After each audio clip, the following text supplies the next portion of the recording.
Lay Down Your Heart, a serialized historical Christian romance. Sonnets of the Spice Isle, Book 2, written by Lynnette Bonner. Narrated by Mary Sarah Agliotta.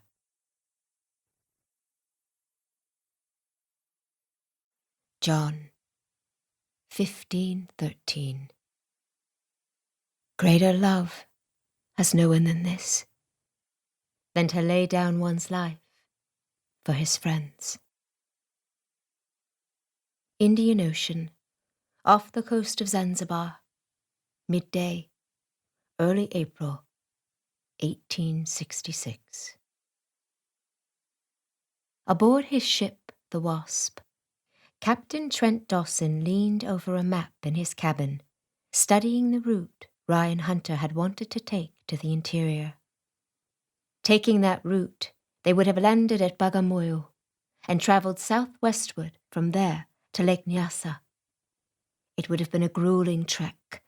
They would have had to make 100 miles a week to reach the lake in 5 weeks' time. The doctor was so sick that Trent tried to convince him to start his mission closer to the coast. He'd figured he could then continue his own operation to discover if Ali Khalifa, Commodore of Harcourts Shipping, really was using his position to smuggle slaves. After he got the doctor settled, he'd planned to trek further inland to see what Khalifa was doing on the shores of the lake. But the doctor would have nothing to do with starting his mission closer to the coast. Trent had tried every means of persuasion at his disposal, but Hunter had been insistent. "The good Lord has called me to the shores of that lake, Captain Dawson, and so to its shores I will make haste." Trent rubbed the back of his neck and glanced out the porthole to the line of the horizon beyond. He didn't know whether to admire the man or curse him for a fool. Trekking so far into the interior of the continent in his condition was not but a death march. One thing he did know. He wished they were travelling at any other time of year. It would be nearing the end of April by the time they arrived at the coast and made all their preparations for the inland trek, and the weather would likely be damp and sickly. Although thankfully this week had been unseasonably warm and the winds were cooperating. But the rains would come, and the rains caused more problems than just sickness. Rains always stirred up the rivers and made the crocs more dangerous due to hunger, not to mention the sicknesses brought on by the combination of the damp, severe heat and flash floods that contaminated drinking water. He hoped the condenser he'd purchased on his last trip to England would hold up. He'd learned about the machine from Dr. Livingstone. The man had said, during his last expedition, for over a month his crew had consumed only distilled water, and in that time not one day of sickness had plagued them. Trent hoped distilled water would prevent Dr. Hunter from falling even more ill, and keep his crew healthy as well. He ran his finger down the East African coast to Kilwa, and then beyond to Cape Delgado. Thankfully, he'd been able to talk the doctor into taking that route. The Rovuma River wound west to its headwaters, just east of Lake Nyasa. That would cut their overland route by hundreds of miles and shorten their trip by half. But it might also increase their run-ins with the dreaded crocodiles. Still, if they were careful, the river would be the fastest and safer route to travel, especially for a man as sick as the doctor. A movement at the door lifted his focus from the map.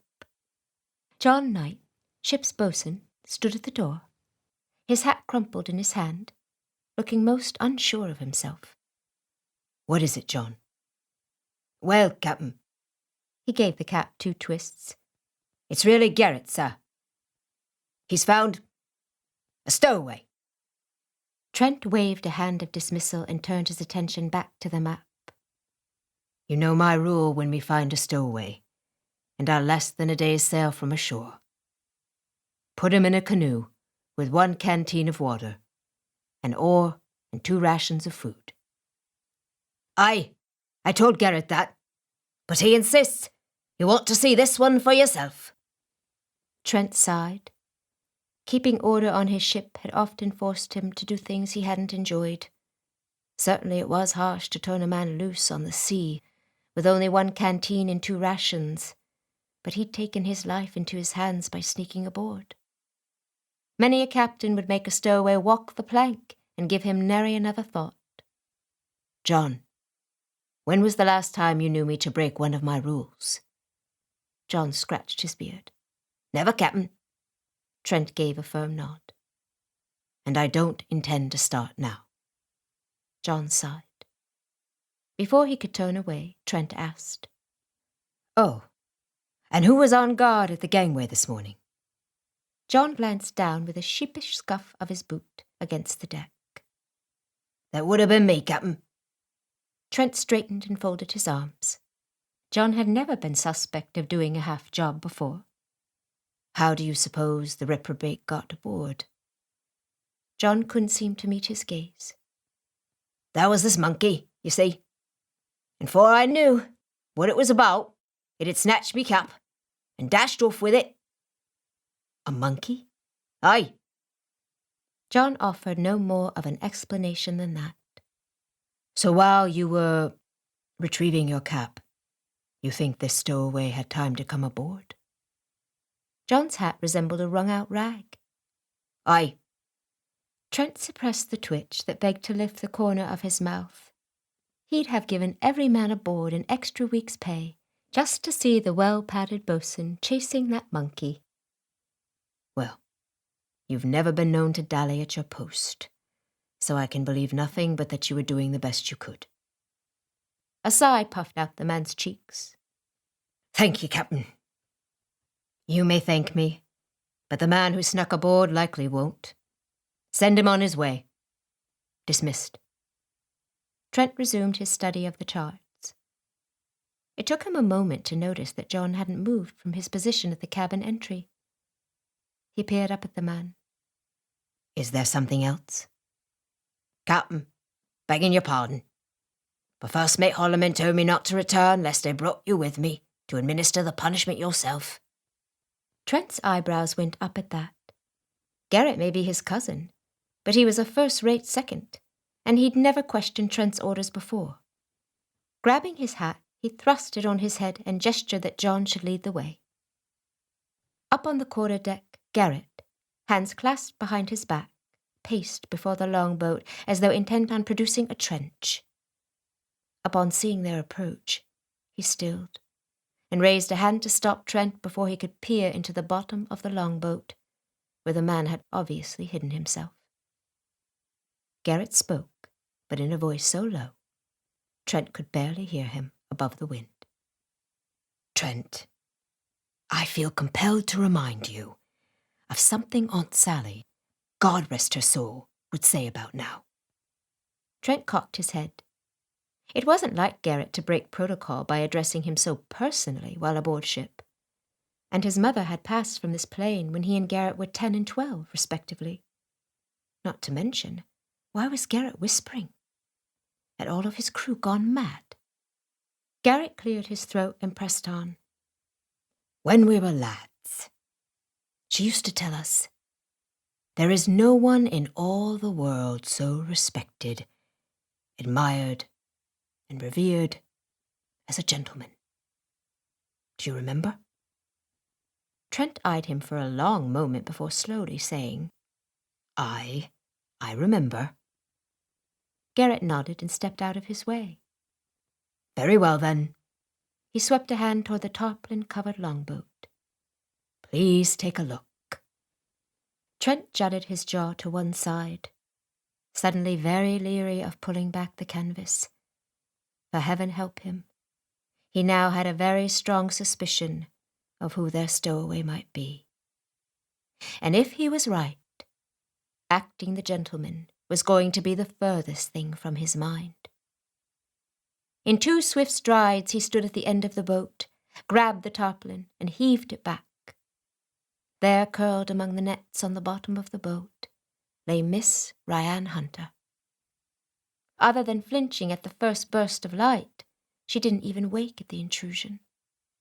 Her long dark curls had come loose of their pins and splayed in wild abandon around her head and across her shoulders. And an empty bottle that had been clutched in her hand rolled from her limp fingers. He clenched his jaw and spun away to look out over the sea. Of all the spoiled. He didn't let himself finish the thought, but pivoted to look at her once more. Her face was flushed, whether from heat or fever he did not know, but no moisture dotted her neck or brow. Her breaths were coming rapid and shallow. Alarm shot through him, and he lunged forward to feel her pulse. Strong, but beating much too fast. He snapped his fingers at the young lad he'd taken on at the last minute this morning. Dabu! Koleta undu yamaji! Haraka! The lad scampered off to fetch the bucket of water as Trent bent and unceremoniously lifted Miss Hunter into his arms. Garrett, fetch Dr. Hunter. John, furl the sails and make sure George is manning the helm. Then bring her bag and get me some quinine and water from the condenser. Hurrying down the quarter-deck steps, he almost ran to the shade next to his cabin. Laying her out next to the wall, he scooped her mass of hair away from her face and neck, then rushed to remove her boots. They must cool her quickly. You've gone and done it now, Miss Hunter. I ought to keel-haul you. That would cool you down, and right quick. His head lifted, and he stilled. Of course, that would be better. Dabu approached with the bucket, but Trent waved for him to put it down. Kamba! Koleta! Kamba! Trent motioned toward the rope coiled near the main mast. Dabu ran to fetch it and returned just as Trent pulled off her second boot and John returned with a flask of drinking water. They needed to cool her first. He motioned to the rope as he tugged off his own boots, hat, and jacket. Tie me a stirrup, John. Sir. But Trent knew he needn't repeat his order, and John even fashioned a sling of sorts from a second short rope that would drape over Trent's shoulders and make it easier to hang onto her in the water. By the time he had stripped down to his breeches, his men had caught on to his plan and had everything at the ready. John and Dabu helped lift her upright, and John slipped the sling under Miss Hunter's backside, and Trent draped the other end of the loop behind his neck and settled it along his shoulders. Then his foot in the stirrup and clutching the rope with one hand, and Miss Hunter with the other, his men hoisted him up and over the side of the ship and lowered them both into the bracing waters of the Indian Ocean as far as their shoulders.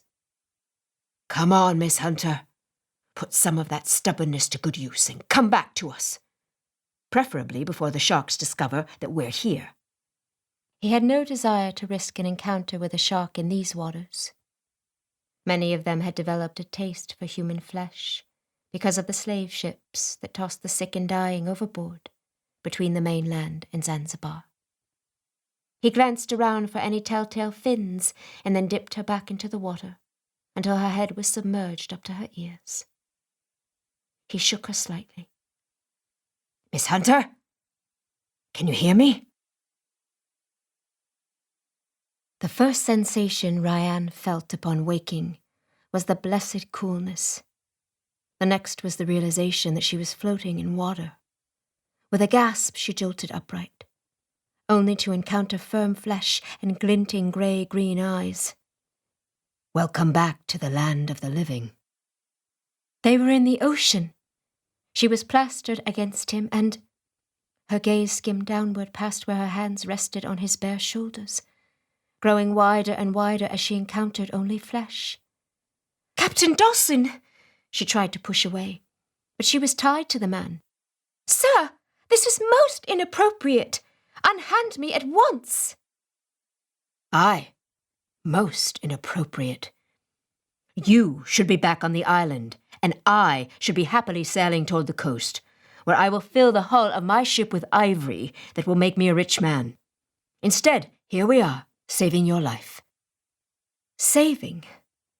If only she could remember what happened. The last thing she remembered was pulling back the tarpaulin slightly to get a breath of fresh air. And everything from that moment to this was a muddy mystery.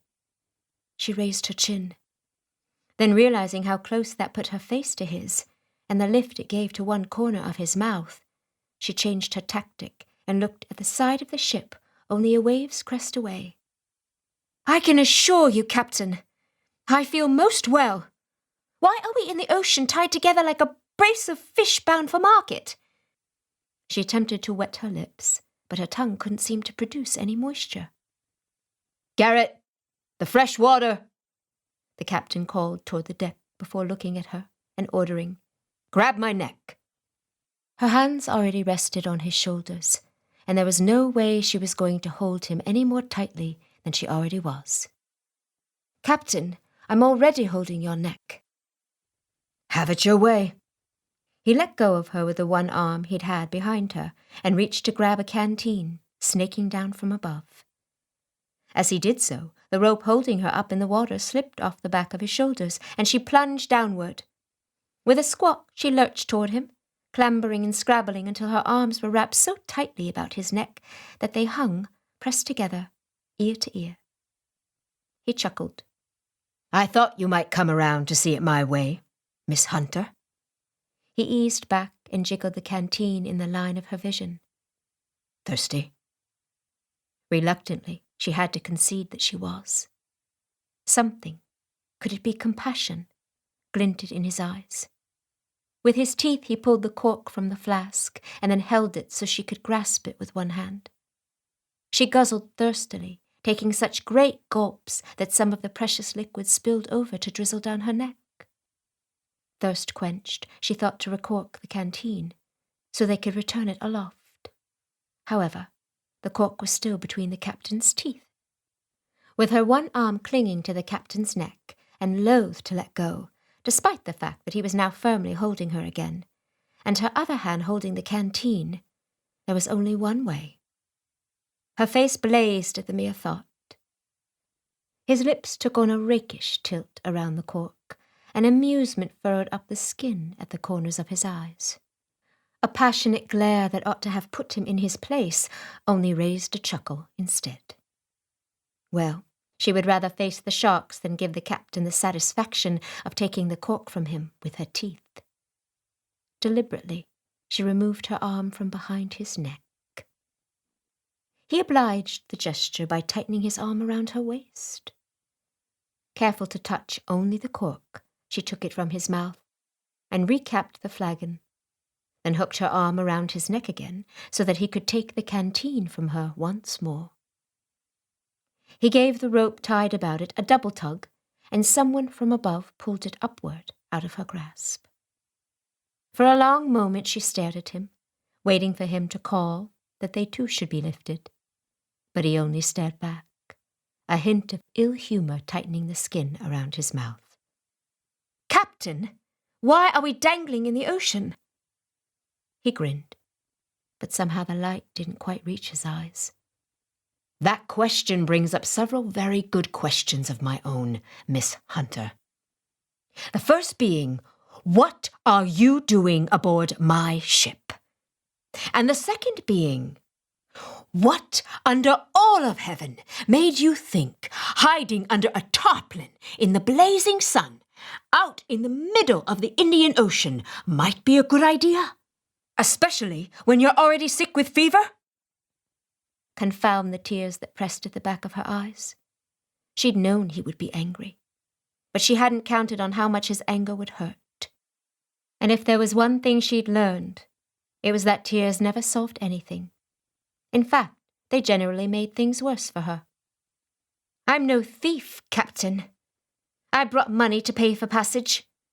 I just knew you wouldn't let me aboard, were I to try and buy a ticket in the usual manner. Well, you got one thing right, anyhow.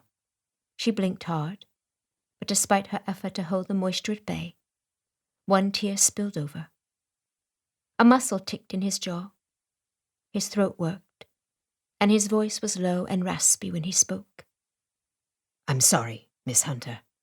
I shouldn't be so harsh. If I'm angry, it only stems from a fear for your safety. His first knuckle brushed the tear from her cheek. One day your rash decisions may lead you into a trouble from which I may not be able to save you. His kindness heaped upon his anger only made more tears spill over. She gritted her teeth. He was going to think her nothing more than a weak-willed ninny. We are in the water. Because you had gotten overheated, and I needed to cool you down quickly. His finger skimmed the callus on her jaw where her violin had left its mark. And by all the water in the sea, every muscle in her body had surely just turned to jelly. And he'd thought she was overheated before. Captain. Movement in the water beyond his shoulder drew her attention. A glistening black fin gliding leisurely toward them. Her eyes widened, and he was already turning to see what had caught her attention. Captain, is that... Up! He shouted. Pull us up! Hang on! He clutched her tighter with his supporting arm, but she was taking no chances at slipping back into the water with a shark below. As the rope began a rapid ascent, she clamped both arms around his neck and her legs around his middle, squeezed her eyes shut and hung on for dear life. There was the feeling of racing air and then stillness, but she kept her face buried against his shoulder. After a moment, Captain Dawson reached up to loosen her arms. You can let go now, Miss Hunter. We are safe on deck. She pulled back slightly and looked down at him, but her arm seemed locked in place. He swallowed visibly. Miss Hunter? Her gaze roamed to the pleasant sight of firm lips, surrounded by almost a day's worth of dark stubble, and she wetted her lips and reminded herself to breathe. Yes? He cleared his throat. I'd like to introduce you to my crew, if I may. Oh! She scrambled down. But a wave of dizziness suddenly washed over her, and her legs tangled in her water-weighted skirts. She squawked and flapped her arms in a useless attempt to catch her balance. Captain Dawson grasped her waist and held her steady. Take a deep breath. She suppressed a groan. This man would never see her as anything more than a flighty debutante. Still, she felt a great need for some air, so she followed his instructions. Good. One more. Again she obeyed. Still supporting her with a hand at her waist, the captain turned her to face a group of motley men, all returning her look with varying degrees of incredulity. Miss Hunter, I believe you know my cousin and first mate, Garrett Holloman. She nodded and curtsied, and that was when she noticed how her skirt was plastered against her. As subtly as she could, she pulled it away from her body, but a slurping noise accompanied each tug. The captain didn't miss even a beat as he pulled his dry white shirt over his head. And this is my bosun, John Knight. The man who'd been guarding the gangplank that morning bowed to her as though they might be at royal court, and she a countess. Captain Dawson introduced her to the rest of the men, who stood stiff as statues in a perfectly straight line, all except the last. The last was a young boy with a nap of dark curls and skin so black his eyes shone, and he was fidgeting like a lad with a lizard in his trousers. RyAnne's eyes grew wide as recognition dawned. You! Where's your monkey, then? Did you bring it aboard? Mr. Knight gasped and snatched his cap from his head. That monkey? That was yours? Why, you imp! I ought to have your keyholed! He snatched the boy by the arm and propelled him down the aft ladder, filling the lad's ears with recriminations. RyAnne started after them. Oh dear, I didn't mean to.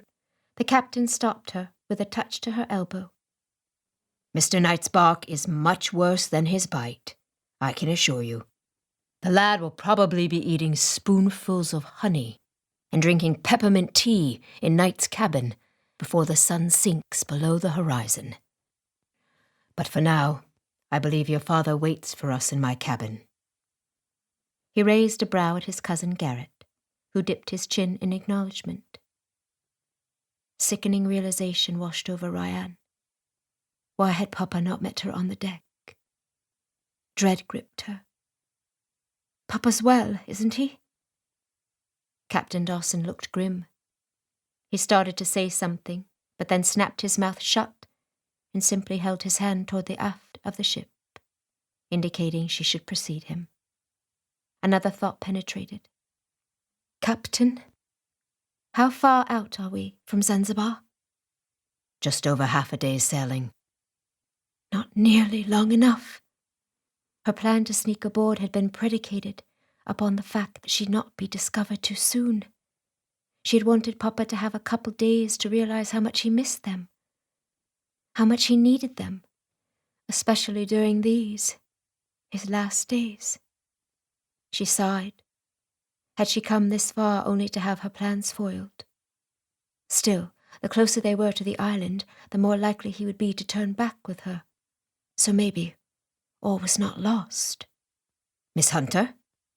RyAnne turned to see the captain's cousin holding out her valise. He winked subtly. I believe you might be needing this, miss. Thank you, Mr. Holloman. Indeed, and much sooner than I had anticipated. She lifted her heavy wet skirts in one hand and cast a disparaging look toward Captain Dawson as she reached for the bag. I'll carry that. The captain took the bag before she could. As he said a few quiet words to Garrett, she took a moment to study him. He looked quite different than he had the last time she'd seen him in his ballroom finery. Today, he wore black breeches that ended just below his knees. His feet were bare, but he clutched a pair of boots in the hand unoccupied by her valise. His white linen shirt had grommets from collar to cuff and was laced with linen ribbing along the arms and at his throat. The wind plastered the loose material against well-defined muscles, and her face heated at the memory of the pleasant feel of his skin beneath her fingertips in the water below. Before he could catch her looking, she focused her attention on the sea, an errant thought lifting one corner of her mouth. It might not be such a hardship were I to contrive heat stroke at some point in the future. Pressing her lips together to stifle a giggle, she studied the decking at her feet and reminded herself what a drudgery life would be were she ever to be stuck with the man. Yes, indeed, Captain Dawson might cut a fine figure, but he was a bit stuffy and much too accustomed to having his way. Trent paced the small area behind his desk, one hand cupping his chin, hardly able to believe what he was hearing. "What do you mean you won't take me back?" RyAnne gaped at her father, already lying near death's door on Trent's own bunk. "Papa, look at you! You need to be home in bed, where you can rest and recuperate." Trent planted his fists onto his desk. She has a point, Hunter, and we certainly can't take her into the wilds of the continent with us. RyAnne rasped for a breath. You don't know my daughter, Captain Dawson. I didn't want my family to watch me die. But of all of them, he fumbled for his daughter's hand, RyAnne has the strength to face it. It is good that the Lord has sent her to me in my last days. "Papa!" RyAnne's voice broke, and she spun away to stand near the porthole. She stared out at the ocean, but one hand plucked at her lower lip, and he could see moisture glistening in her eyes. Trent thumped the desk and then turned his gaze toward the ceiling. How had he gotten himself into this predicament? While they'd been on the island, he hadn't known RyAnne was so sick. But the man had come aboard and nearly collapsed straight away. He'd apparently been holding himself together for the sake of his family. Trent had tried to persuade the doctor to return home, but he'd insisted that he'd paid Trent to take him to the shores of Lake Nyassa, and he would have nothing for it but to go. How could he deny a dying man's wish to die away from the grieving eyes of his family? He wanted them to remember him strong and steady, he'd said, not wheezing and weak. On top of that, this morning Trent had witnessed Khalifa's indigo waves pull from port just before he'd lifted anchor himself.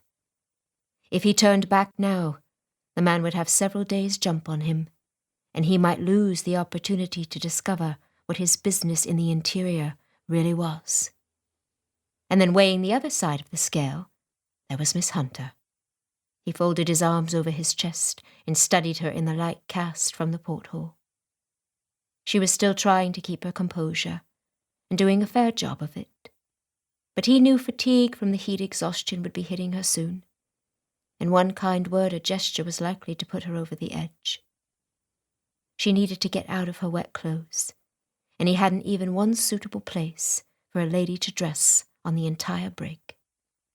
That was only the immediate problem. He pinched the bridge of his nose. If he took her into the interior, no doubt he would endlessly be chasing her down to rescue her from one dangerous situation or another. And there was the potential hazard to her health, and even her life. Could he risk that, even in the face of all the other things weighing in favor of heading on to the interior? RyAnne wheezed as though it might be his last breath ever, and RyAnne rushed to his side. Taking up a cloth, she soaked it with a bit of water and dabbed at her father's forehead. Trent sighed. Maybe the man would die before they reached the coast, and save him from having to make a decision. He took in RyAnne's downcast expression and rubbed the back of his neck. "You're a callous lout." He remembered her mother's almost cruel treatment of her. It would be a burden most grievous for her to lose the only parent who seemed to care for her. Miss Hunter's safety, balanced against knowing Ali's plans, would win out every time. But Dr. Hunter had been a good friend to him, and his dying wish that his daughter accompany them had to be given some weight. So for now they would press on as planned, whether he wanted to rush Miss Hunter back to the safety of the island or not. RyAnne's jaw slackened in sleep. Trent took her elbow. She lifted eyes so full of grief, he wanted to step back from the force of it. Instead, he gently tugged her to her feet. "Let him rest. You need some yourself. You'll do him no good if you aren't well enough to care for him." She sighed wearily. I suppose you're right." It was her compliance more than anything that sent a bolt of concern through him. He strung a line from the hinge of the porthole to the handle of the bookcase behind his desk, cordoning off a triangular segment of the compartment. Flipping a blanket over it, he then tossed her bag behind the makeshift dressing room. With a nod to her, he stepped out into the passageway. "I'll fetch a hammock while you change." When he returned several minutes later, knocked and entered at her call, he was glad to see she had indeed changed and had even hung her wet things over the line to dry. In his younger days, when the Wasp had been father's only ship, he had slept in here, in a hammock, and his father on the bed. The hooks for the hammock still remained in the beams, and it only took him a moment to hang it for her. Night entered just behind him with a tray of broth, bread, and water. Trent eyed the water glass. "Do you need more tonic?" She shook her head. "I believe the fever has broken, but I find myself most exhausted." Remembering her stubborn and insistent refusal to rest at the ball, he stepped forward and laid a hand on her forehead. She stiffened. "Captain!" Before she could say more, he cut her off. "Just seeing how candid you were being." At her outrage, he couldn't help but grin. "It appears that, at least this once, you have spoken truthfully." With a slight bow, he backed into the passageway and closed the door behind him. Much to Trent's relief, yet consternation, Dr. Hunter slowly regained his strength over the next 3 days' sailing, but he remained insistent they not turn back to return the stunned Miss Hunter to Zanzibar. On this night, magnificent splashes of orange and turquoise colored the sky as he joined father and daughter in his cabin for the evening meal. From the moment he arrived, it was apparent that RyAnne was quite put out, and that Dr. Hunter was having nothing to do with her persuasion. Yet if persistent didn't describe RyAnne, Trent didn't know what did. "But Papa, I don't have suitable clothing for a trek into the heart of the continent." Hunter met Trent's gaze across the table. "Oh, I'm sure Captain Dawson will happily assist with finding you a suitable wardrobe for the journey. I won't have you gallivanting around in skirts, while we're traipsing through savage lands. For one, there are snakes, spiders, scorpions and the like. For another, the man leaned around the edge of the desk and peered at the girth of RyAnne's hooped hem. Those will be most unsuitable attire for travelling the narrow paths we will no doubt be faced with. She gasped. You can't be implying what I think you are implying. I'm not implying anything, dear daughter. I'm stating it outright. Hunter calmly cut the fish on his plate. 'Tis breeches and sturdy boots you'll be wearing, or you won't be taking one step inland with us, young lady. RyAnne's pretty little jaw dropped nearly to her chest. Papa! This is most improper! Hunter pierced his daughter with a look. So is stowing away on a ship, but that didn't seem to stop you. RyAnne seemed unable to form a response, other than to sputter incoherently, and Trent gulped from his glass to hide his amusement. The doctor went on, undaunted. Let us leave proper to civilization and its courts, and think about safety and practicality while we are trekking the wilds of the continent. With a little huff, RyAnne tossed down her serviette and flounced from the room. Trent shovelled in a mouthful of rice before his humour could be detected by his companion. At least this was one battle he wouldn't have to wage with the little lioness himself, for he'd been thinking the same things. The savannah contained vast stretches of grass so thick and tall that two men marching side by side a foot apart might not know the other was there. And once they put his low-draft steamboat in the water to sail up the Rovuma, there would literally be no room to accommodate Miss Hunter's skirts. Canvas pants tucked into thick, sturdy boots had saved him more than once, and it would be nothing but foolish to head inland wearing the fripperies Miss Hunter considered her wardrobe. He was thankful her father at least had that much of a head on his shoulders, even if he did wish the man would order her back to Zanzibar. Perhaps now would be a good time to broach that subject again. He cleared his throat. Once we arrive at the coast, you and I could head inland, and Holloman could take her back to the island. The doctor sighed and wiped his mouth. For a long moment he stared at the darkening sky out the porthole. Then his words came slowly. Rory will be out at the plantation working dawn to dusk. Anne insisted she and Jasmine would remain in town until I returned. So I left RyAnne home. Because despite the way Anne treats her, perhaps because of it, she is the strong one who would have kept them all from falling apart when the word of my death arrived. He rubbed the back of his neck and hung his head. It was my sin, Captain, which led Anne to detest the lass so much. I fear I brought a grievous curse on my family years ago, one that may never be broken. I've much to make up for. Trent frowned at that revelation, but held his tongue. The man's business was his own. Hunter sighed. I wanted her there. Yet now that she is here, I fear my human frailty will not lend me the strength to part with her again. The man pinned him with a stare. I fear I must ask a boon of you, my friend. Trent straightened and set his fork down. A sudden understanding shot through him. I will watch over her and do my best to make sure she has returned safely home, if the time comes. The doctor's face crumpled, and he lurched to his feet and faced the hall. After a moment he rasped, You lift a great weight from me, lad. I thank you. Trent rubbed his palms together uncomfortably. I will also ask Garrett to return to the island to watch over your wife and daughter. Hunter dropped his head to study the floor at his feet. Another weight lifted. You bless me in ways undeserved. It's only Christian duty, sir. RyAnne spun then to meet his gaze.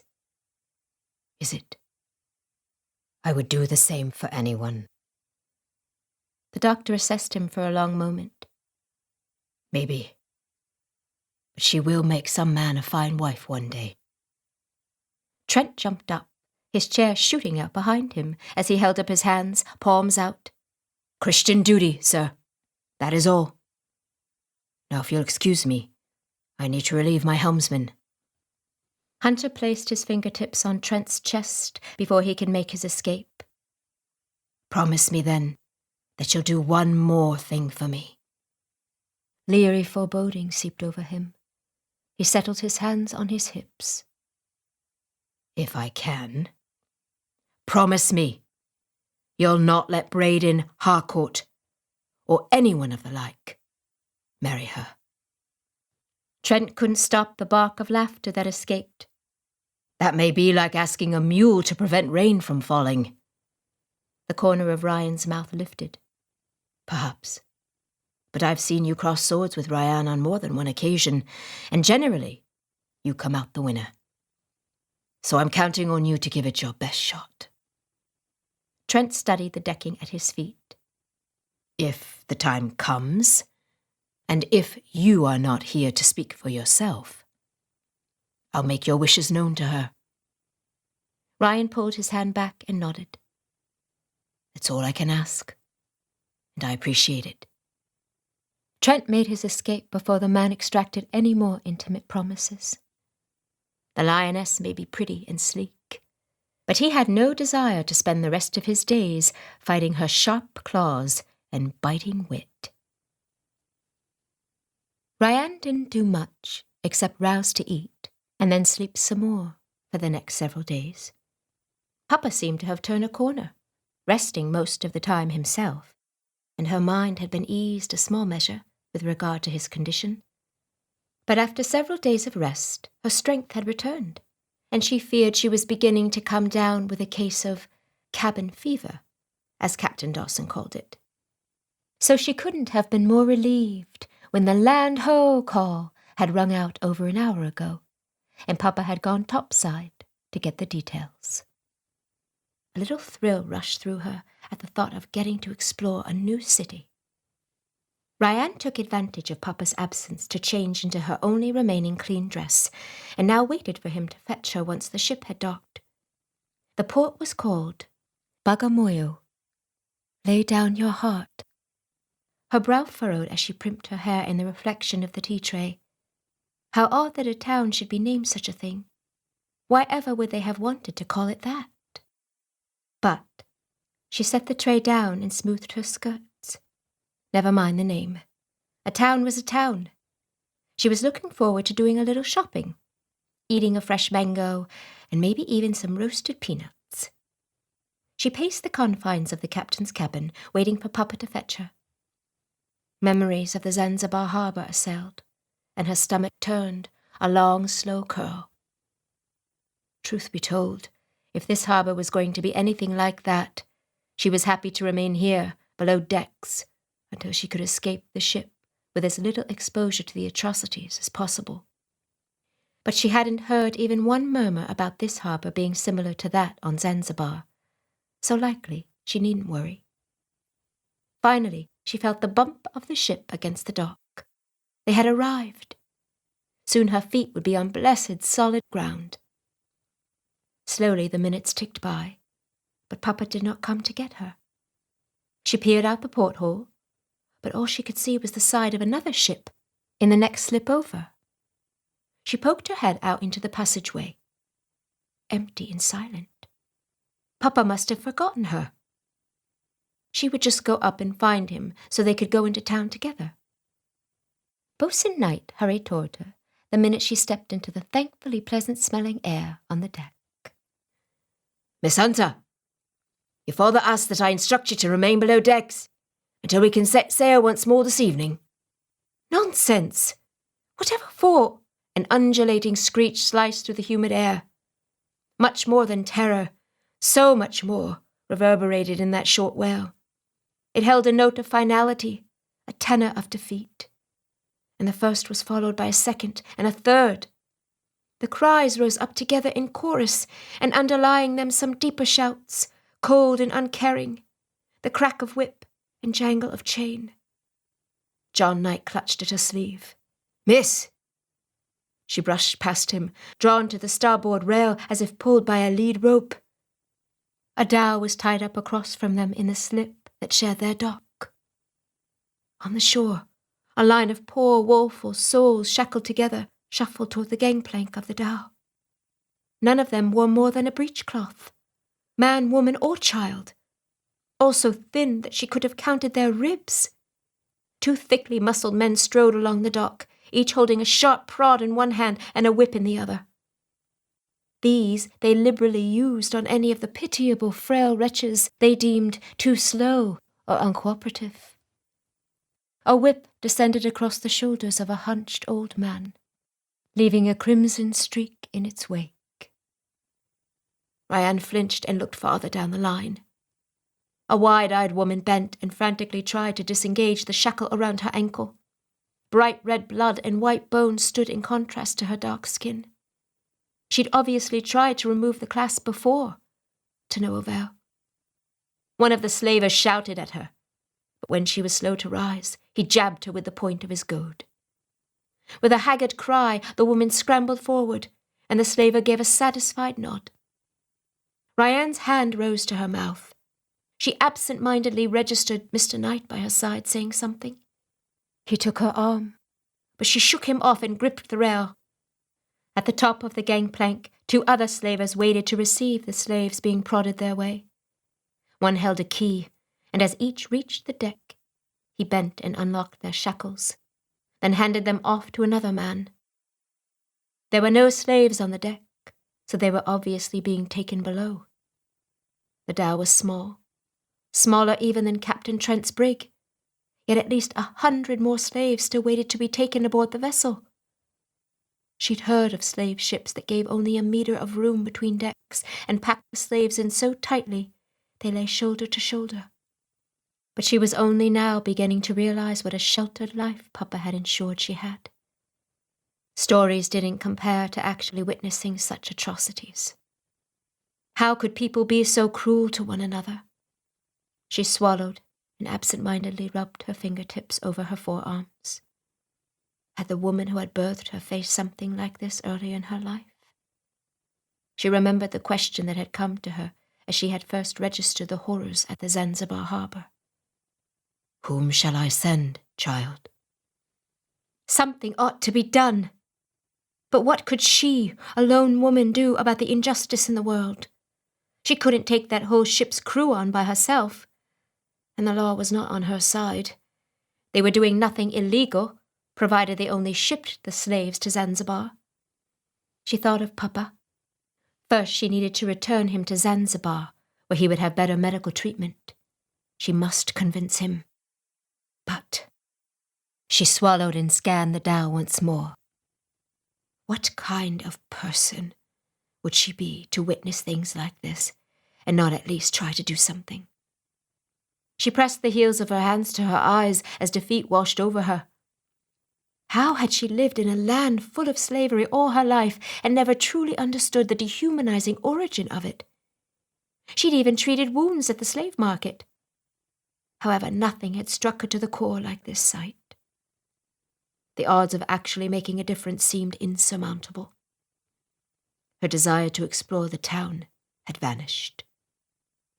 A pregnant woman in the line of slaves glanced back toward the shore and released a raspy keen that sent a chill down RyAnne's spine. Lay down your heart. The town's name made so much more sense now. Exhaustion enveloped her like a heavy cloak. Listlessly, she retreated below decks and crawled into her hammock. Papa and Captain Dawson returned a few hours later, and they put out to sea without so much as a word. From the pinched looks they both wore, each was as happy to be away from that place as she was. They sailed south along the coast, close enough in that the dark outline of the continent remained a constant companion off to the starboard. All RyAnne's energy had been sapped by the scene along the Bagamoyo dock. She spent several days pleading ill and sleeping most of the time, which, if she were honest with herself, wasn't far from the truth. She was heartsick. She remembered nothing of her own mother, who had in fact died giving birth to her. But it chilled her to realize it could so easily have been her walking there in that chain gang of people. Once, when she slept, she dreamed a woman much like herself walked among the line of shackled humanity. She jerked awake with a start and lay in her hammock, heart pounding for a moment, before reality settled into her mind. Of course, the girl who'd birthed her would not have experienced such treatment. She had been the daughter of a Zanzibar clove plantation owner. Papa had purchased the girl directly from her father. RyAnne rolled to her side and tucked her elbow under her head, staring at the hall. That must have been painful enough for the girl, to have her own father sell her. Papa had intended to use the girl as a house servant because of her beauty, but then he'd conceived in her a child, and the girl had died in childbirth. Papa could have taken RyAnne to the slave market, but instead he'd insisted on raising her as his own. Her first soft mule had driven a shaft of remorse straight through his heart, he told her years later. She was white enough to pass as his and Anne's own offspring. He'd even insisted Anne allow the use of her name to combine with his, as was common. And to save face in society, Mother had gone along with his plan. They'd promptly returned to England, and when family and friends expressed surprise over the new baby, Papa and Mother had claimed their letter about the impending arrival of a new little one must have gotten lost in transit. And by the time they returned to Zanzibar a few years later, the details of the timing of it all were a hazy blur in the distant past. Thus RyAnne's heritage had remained unquestioned. RyAnne sighed. It was no wonder Anne had spent the bulk of her life detesting her. Finally sleep came that night, and when she woke, she set a resolve in her heart never to remain so naive again. After she talked Papa into going home, she would find a way to make a difference, even if she feared she could do naught.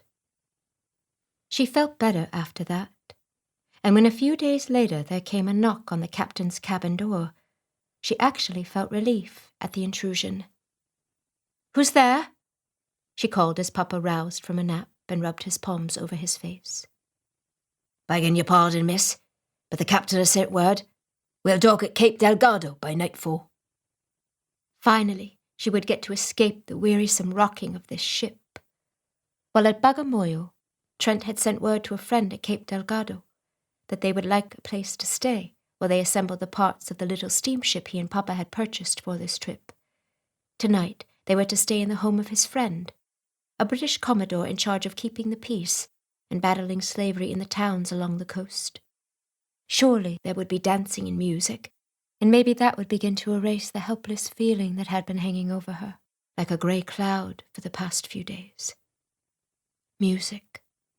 Her one regret was that she hadn't been able to bring her violin with her. She ran her thumb over the small calluses on her fingertips.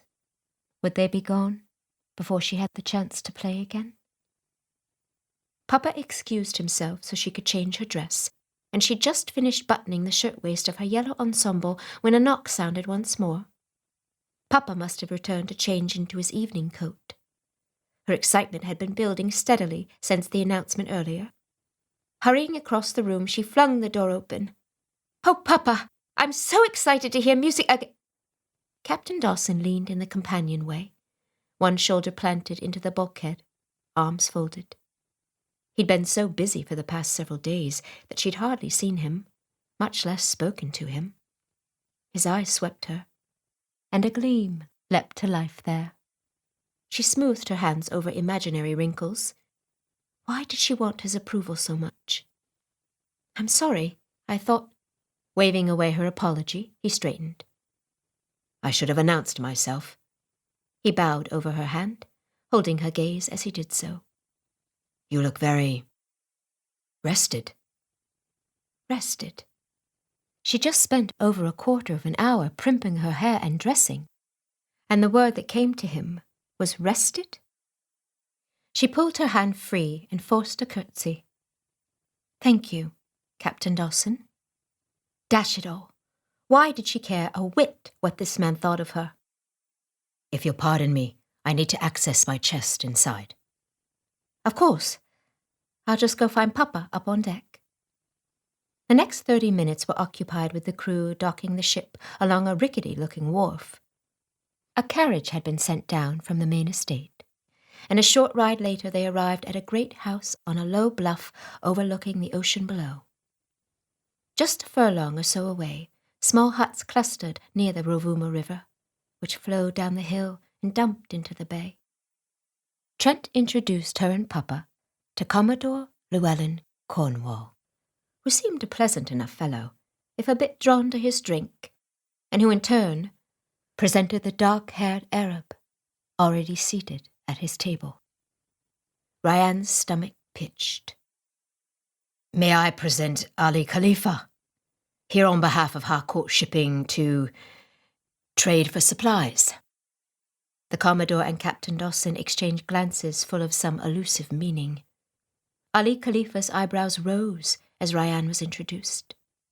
He raked her with a look that sent a shiver of unease through her. He sucked at his front teeth, then picked at them with a dirty fingernail, glancing away and seeming to dismiss her from his mind. Shaking out the serviette next to her plate, she tucked it into her lap. Khalifa here?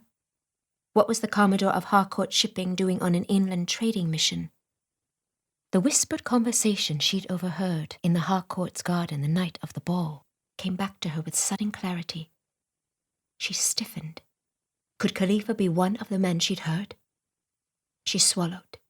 If he was, then it was certain whatever plan they'd been discussing was ill-gotten. Who had the second man in that conversation been? After the long dinner, trying to suppress her unease over Khalifa's presence, she could not even muster an ounce of disappointment that the meal was a short affair, with no music and dancing afterward. In fact, RyAnne was to a great extent relieved when their host stood and indicated the meal was concluded, directing a servant to show them all to their quarters. Trent stood along with her and Papa. He cast a cursory glance toward the repulsive trader before turning his attention back to their host. Lou, I'll just escort Miss Hunter to her room, but then I'd like a word with you, if I could. Certainly, Commodore Cornwall nodded. Trent motioned for her to precede him out the door, and they followed the head house servant, who had been introduced as Keiko, down a long outer veranda with guest rooms off to the left. Each room had a large window, so guests could look over the terraced gardens to the beauty of the Indian Ocean beyond. As they walked, RyAnne admired the moonlight spilling like a milky gloss over the obsidian tabletop of the water. Far out in the bay, she could see the twinkling lights of a trawler, probably fishing. Cicadas had begun their evening serenade, accompanied by the chorus of rushing river water. And despite the fact that she'd done not much but rest for the past several days, weariness sapped her strength.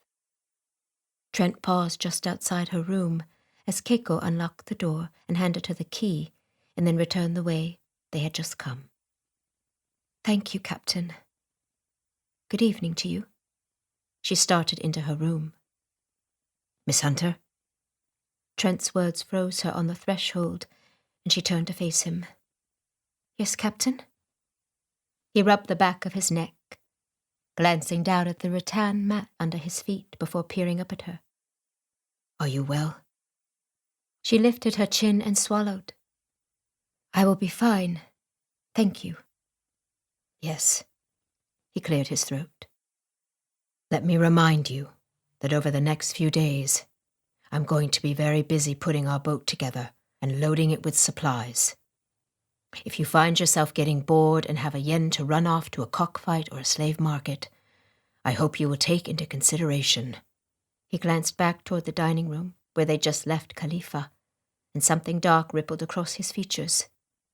That you are not in Zanzibar town, where you have many friends, but are in a locale totally unknown to you and full of many dangers. He lowered his chin and gave her a pointed look. Her jaw dropped. Did he think her so addle-brained? Captain Dawson! I am not a child who needs to be mollycoddled and bossed about. I know how to take care of myself. And of course, I would do no such thing.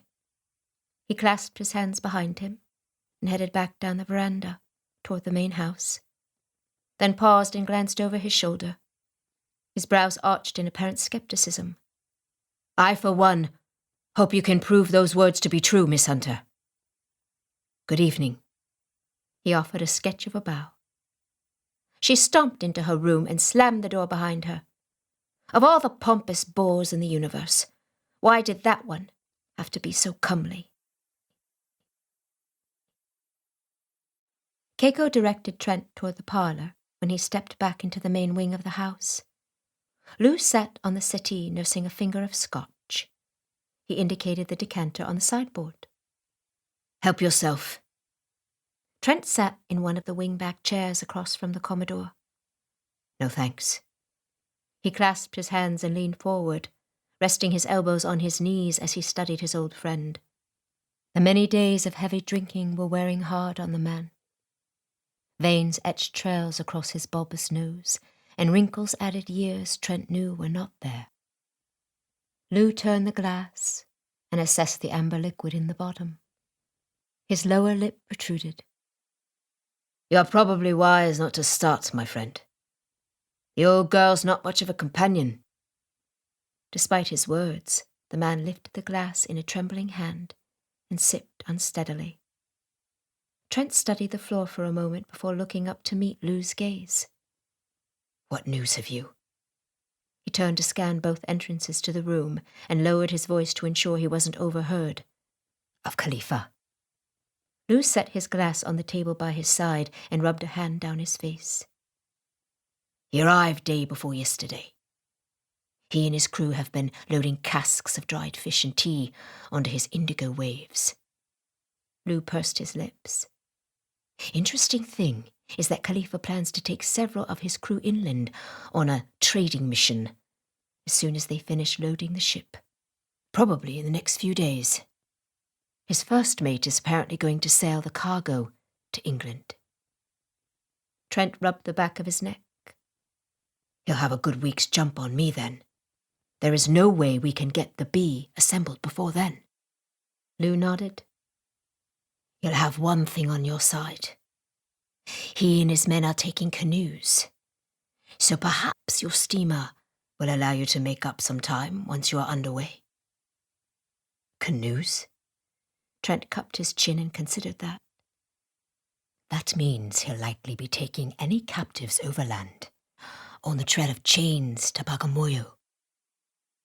Using them to haul ivory, maybe? Lou nodded. Likely. I've seen at least 2 of his men with 4-bore rolling block rifles, and another 3 with the old sepoy brown bess. Elephant guns. So Khalifa wasn't just here to take slaves, but would likely use them to carry a haul of tusks to the coast also. Trent gritted his teeth. Despite the fact that he told Miss Hunter he was only here to score a ship's load of ivory himself, he had no stomach for destroying an animal for such a small portion of its parts. He'd seen more than his fair share of decimated herds cut down merely for their tusks. But that wasn't the worst of it. Many times, if women were captured with their children, they were forced to carry both ivory and babe. When they became too weak to carry both, the slavers often ended the life of the child, since they were of less immediate value than the ivory. And he was supposed to follow Khalifa until he met up with the man he was working for? Trent's stomach pitched at the mere thought. He pierced Lou with a look. I'll not stand by while innocents are killed, just so you can discover who the head of this operation is. Lou sighed. Let us hope it won't come to that.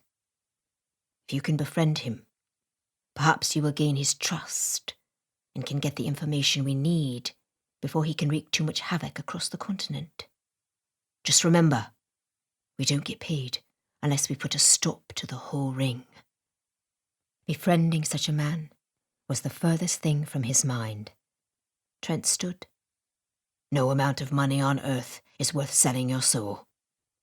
He started across the room. And yet, the tone of Lou's voice stopped him, and he turned back to look at the man. Lou arched a brow. I can't blame you for that sentiment. Do what you have to.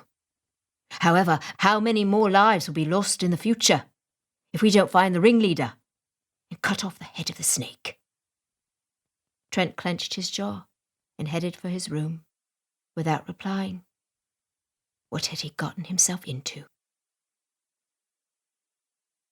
For 2 days, RyAnne kept to her room, only leaving for meals and to check on Papa. She never lost an opportunity to cajole him to give up his mission. But no matter her pleas, he remained insistent that he would not return to Zanzibar. Torrential rains had started late in the night of their first day on land and hadn't stopped. But it was more the fact that Khalifa was out there somewhere that kept her in her room. By early afternoon of the 3rd day, the sun finally emerged, and she paced her room like a caged animal. She must take a walk or go stark raving mad, and she couldn't cower in her room forever. She opened her door and leaned out to peer both ways down the veranda. No one was in sight. Off to her left, far down at the mouth of the Rovuma, where it dumped into the ocean, she could see the men had made good progress, for Captain Dawson's little steamship, the Bee, now floated, mostly assembled on the waves next to the Wasp, and small ant-like crewmen carted crates and barrels across a gangway from the bigger ship to the little one. It looked like, unless she somehow miraculously changed Papa's mind, they would be on their way inland soon. She hadn't even taken time to explore the beautiful grounds yet. Keiko stepped from the main wing of the house and set to sweeping the veranda with a thatch broom.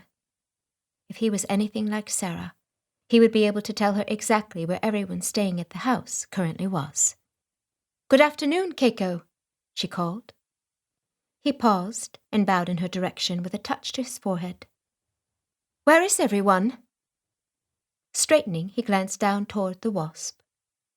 Was that a hint of a smile he tucked away before glancing at the spot just in front of his feet? Commodore Cornwall rests, madam, as does your father. Captain Dawson works with his crew to make small boat. He offered nothing more. And Commodore Khalifa? He works at his ship, madam, continuing to load supplies. Relief edged out her concern. A little walk was all, and Captain Dawson would never be the wiser. Except she hadn't brought a parasol with her. And if she got too much sun, the captain would certainly notice come dinner. She remembered seeing a bumbershoot hanging on a hook in the entry. "Might I borrow the bumbershoot hanging by the front door, in case of more rain?" Keiko assured her it would be fine. She hurried to the entry, lifted it down, and headed outdoors. The metal handle and stout ribbing made the thing 3 times as heavy as her favorite parasol, but it would allow her to walk and still keep Captain Dawson happily ignorant. She headed first to the garden, reveling in the beauty created by bird of paradise against a backdrop of palm bushes and acacia trees not quite in bloom. One stone pathway led around a circular bed full of red and pink roses in full glory, and another led past a trickling creek that spilled into a stone pond full of colorful blue and yellow fish that were flat and thin like little swimming saucers. She bent to sniff the waxy white blossom on a gardenia bush, reveling in the warmth of the sun all around her. Lugging a cask of flooring nails from the ship to the steamer, Trent glanced up toward the house. A glint of yellow movement in the garden snagged his attention. He stilled and looked closer. Something black hovered above the yellow. Is that an umbrella? He took in the cloudless blue sky, and then his eyes narrowed. Sure enough, only a moment later Miss Hunter stood to full height. She in her makeshift parasol clearly outlined against the white plaster of the house. He sighed. Well, she'd made it a full 2 days, much longer than he'd anticipated. probably thanks only to the constant downpour they'd been having. He scanned the gardens around her. For the moment it looked like she was alone, but he hadn't liked the way Khalifa had stared at her during the evening meal the day before. The man had been kept busy loading his own ship, but he would likely be knocking off for the evening soon. Trent carted the nails to where John Knight worked near the front of the steamer, and then used a rag to wipe the sweat from the back of his neck. Garrett trundled by, loaded down with a stack of decking boards, and Trent clapped him on the shoulder. I'm going to head up to the house. I think we'll call it a night. Just set those up near the bow, and we'll get started on the deck tomorrow first thing.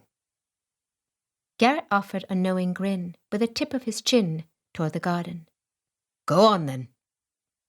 I'm only doing my duty by the lass for the sake of her father, and I'll thank you to remember that. Would that every duty were as pleasant, aye? He dropped the boards onto the small section of the deck they'd already assembled. Trent glowered at him. When I do take a wife, she will be complacent and domestic, not a prowling kitten always looking for mischief. Garrett exchanged a glance with John Knight. A woman such as that for the likes of you? You'd be bored and full of remorse after only a fortnight. Besides, marriage? Who said anything about marriage? Trent levelled him with a look that should have reminded him of his place, but his cousin and John only took great amusement from it. Giving up, he leapt from the boat to the dock and trudged up the hill to see what Miss Hunter could be up to now.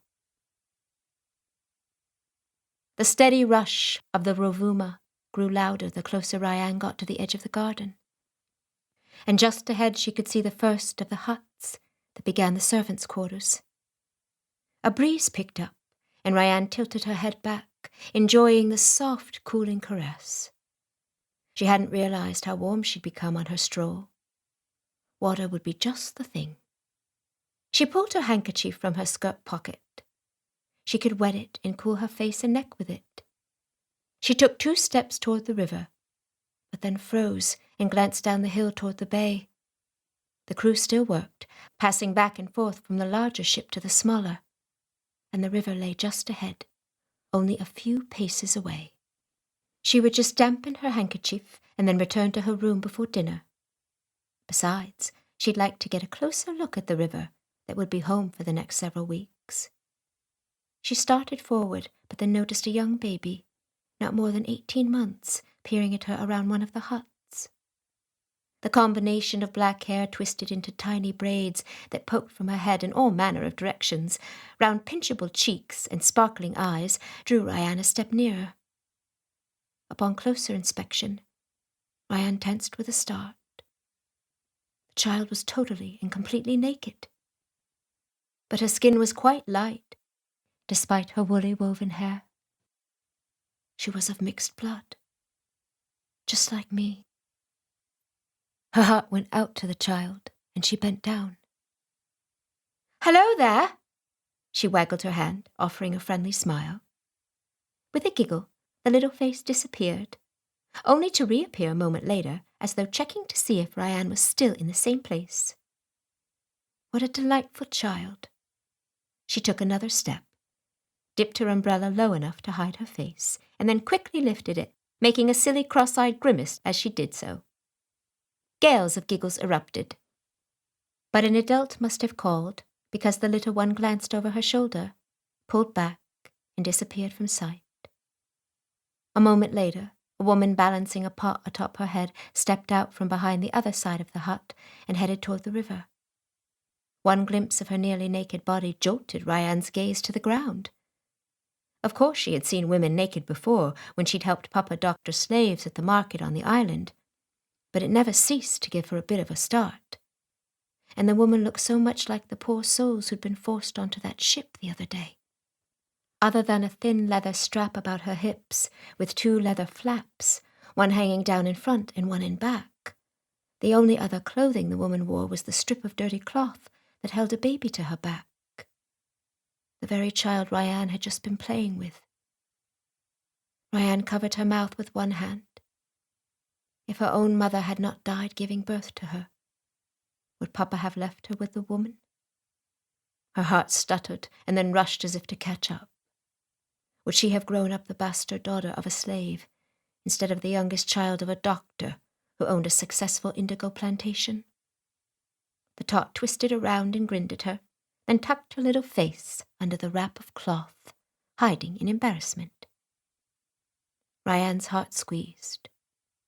What would life be like for that girl growing up?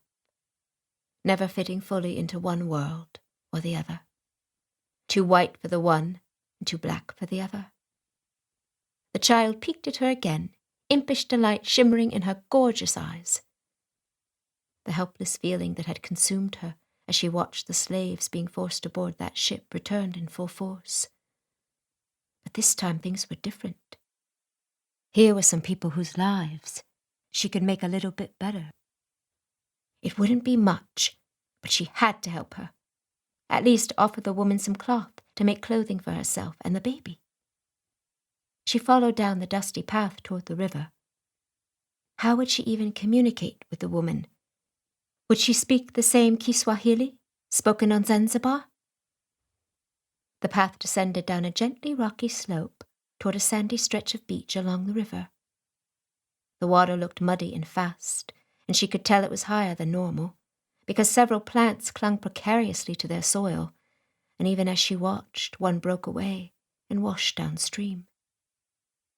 Stopping under a tree at the edge of the rushing brown river, the woman lifted the pot down from her head, adjusted the baby more securely on her back, and then stepped into the sandy slush at the edge of the muddy river to dip her bucket in the deeper water further out.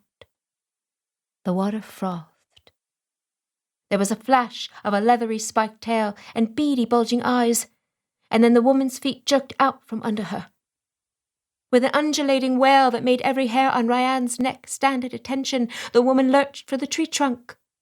The cloth broke loose, and the baby fell from her mother's back into the water at the edge of the raging river.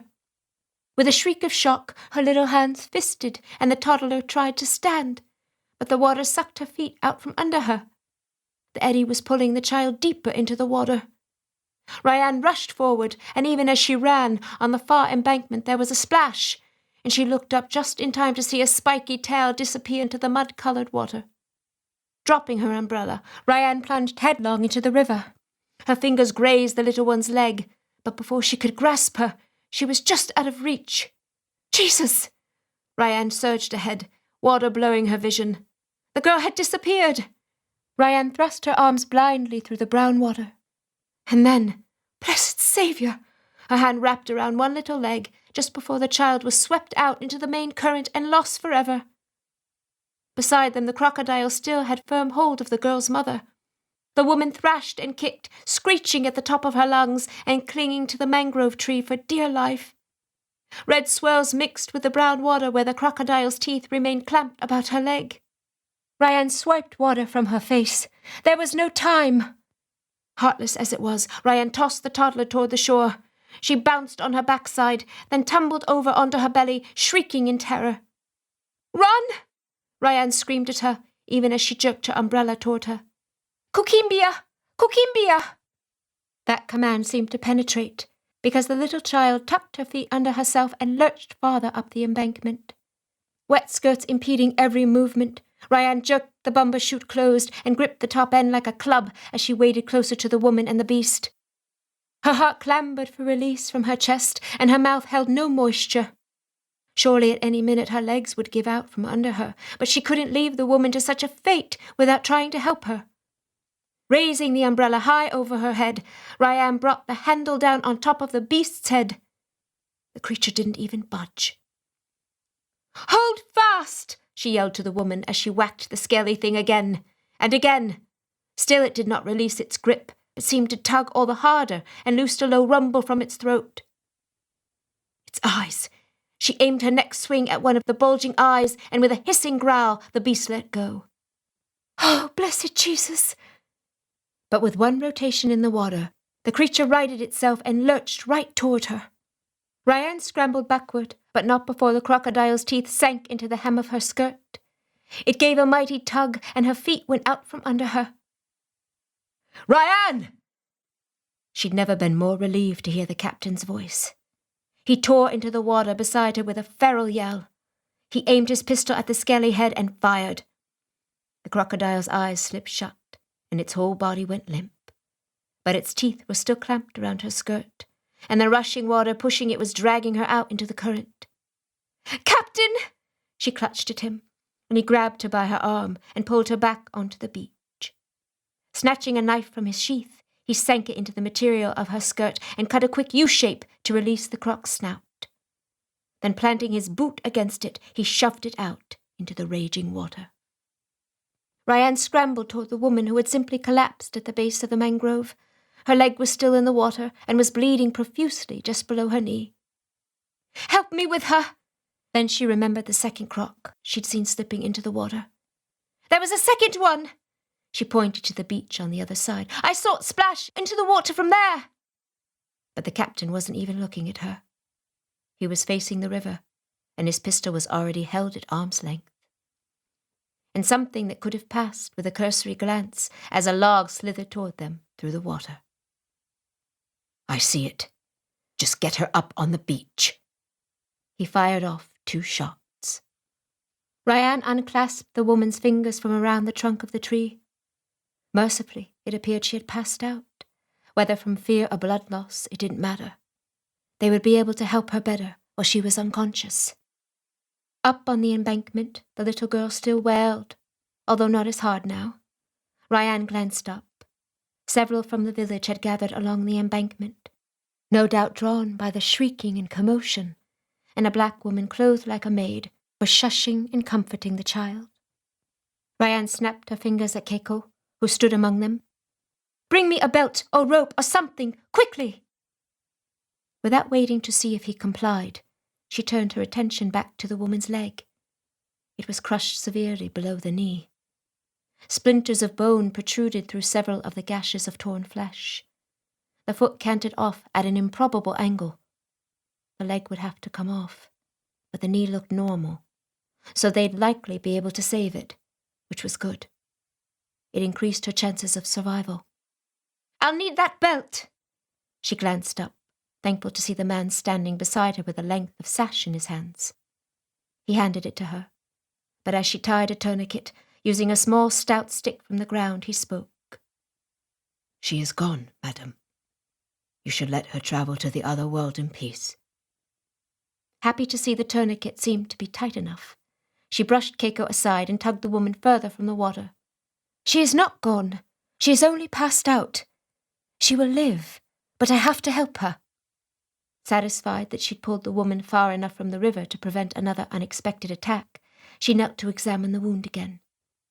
"Captain, I need water to make sure I've got the bleeding stopped." "You!" She snapped at the head servant again. "I'm going to need a table, preferably outdoors." She squinted at the rapidly descending sun. "But bring plenty of lanterns in case we'll need them. I'll need scissors, a basin of water, and a needle and thread. Horsehair, if you have it. But if not, the finer the thread is, the better." She glanced up at him. "Do you have all that?" He nodded, but his lips were pressed together grimly. She shooed him toward the house. "Quickly then, please! The captain and I will bring her momentarily." They would need a stretcher. She glanced around. The cloth the baby had been tied with floated in the brown river a few paces out, snagged on the branches of a bush. Trent stooped by her side with the pot the injured woman had brought down to the river with her. "Good. I need you to pour it slowly here at her knee." She glanced up the embankment and pointed to 2 young men, clad in nothing more than what the woman was wearing. "You two, bring me the cloth there. We need to make a stretcher." Both men folded their arms and shook their heads at her, neither moving from their spot. "Ho! You are all a sorry lot!" She threw her hands in the air and dashed into the shoals to retrieve the cloth herself. "RyAnne!" Trent barked. 2 loud reverberations split the air as bullets slashed into the water to her right. She jolted to a stop, cupping her ears in her hands. "Get out of there! If the crocs don't kill you, I'll kill you myself." There was a splash of white water less than a cane's length away. Heaven's mercy! She snatched the cloth and leapt for the shore. Trent fired again, but her feet were on solid ground now, and she tumbled to her knees next to the woman, panting more from the jolt of fear than from the short distance. Trent had washed enough of the blood away for her to see that the tourniquet seemed to be doing its job. Good. "Captain, help me. We must get her to the house, and please make one of them go for Papa. I'm going to need his help, and he must bring his amputation kit." Trent barked an order at a man on the embankment, even as he took one end of the cloth from her. He snapped something else at the two men she'd spoken to earlier, and they both came forward. "I see they listen to you just fine," she groused. Trent tossed aside a couple stones and spread his end of the cloth on the ground. "I'm not asking them to risk life and limb by wading into crocodile-infested waters. And they," he pinned her with a glare, "are not half-witted enough to do so." RyAnne ignored his barbed tone as she gently slipped her hands under the injured leg. Trent took the good one, and each of the men took an arm, and they all lifted the woman over onto the makeshift stretcher. RyAnne started to lift the material on her corner, but Trent brushed her aside. "I'll get this. You lead the way." Twisting the corners around his palms to form handholds, Trent spoke orders to the two men, who followed his lead and did the same. RyAnne scrambled up the low little hill and rushed toward the house, hoping upon hope that Papa had received word and would be there to help her. Papa stumbled from his room, clutching his doctor's bag and amputation kit in one hand, but rubbing sleep from his eyes with the other. She barreled down the veranda toward him. Trent and the men followed close behind. "Papa, we need to do surgery, now! The leg has to come off, but I think the knee is salvageable." Papa extended a trembling hand for her perusal. "I can't, RyAnne. My strength, it's not what it used to be." She gripped his hand in both of hers. "Just come with me, then. You can tell me what to do, and Captain Dawson will help us." Papa cursorily assessed the woman, then nodded. "Fine. Yes. We must try." Keiko appeared and motioned them to a table set out on the grass just down the way. RyAnne was relieved to find it clean and sturdy, and all the items she'd requested laid out on a tray beside it. "Bandages! I forgot I will need some strips of clean cloth." "You've been most helpful, Keiko. Thank you. But could you please get me cloth? Preferably cotton or linen, and cut it into strips about 3 inches wide?" The man nodded and rushed off as RyAnne directed the woman to be laid out on the table. She glanced over at Trent and indicated the water. "Please, Captain, rinse as much of the blood from her leg as possible." Trent held the chloroform-soaked cloth gently over the slave's face and watched RyAnne carefully examine her injured leg. Had anyone offered him a wager, he'd have laid down money that the spoiled little heiress would faint dead away upon one glimpse of an injury such as this. But here she was, about to perform surgery. On top of that, she'd waded into a muddy river and fought off a croc to save the woman's life, and with only an umbrella. When this was over, he was going to give her a solid piece of his mind about that, and maybe a gun and some shooting lessons, with her father's permission, of course. Dr. Hunter drew an imaginary line on the injured leg, just below the woman's knee with his finger. "Here, I think." At that moment the woman stirred, crying out as though in pain. RyAnne glanced over. "You can remove the cloth now, Captain.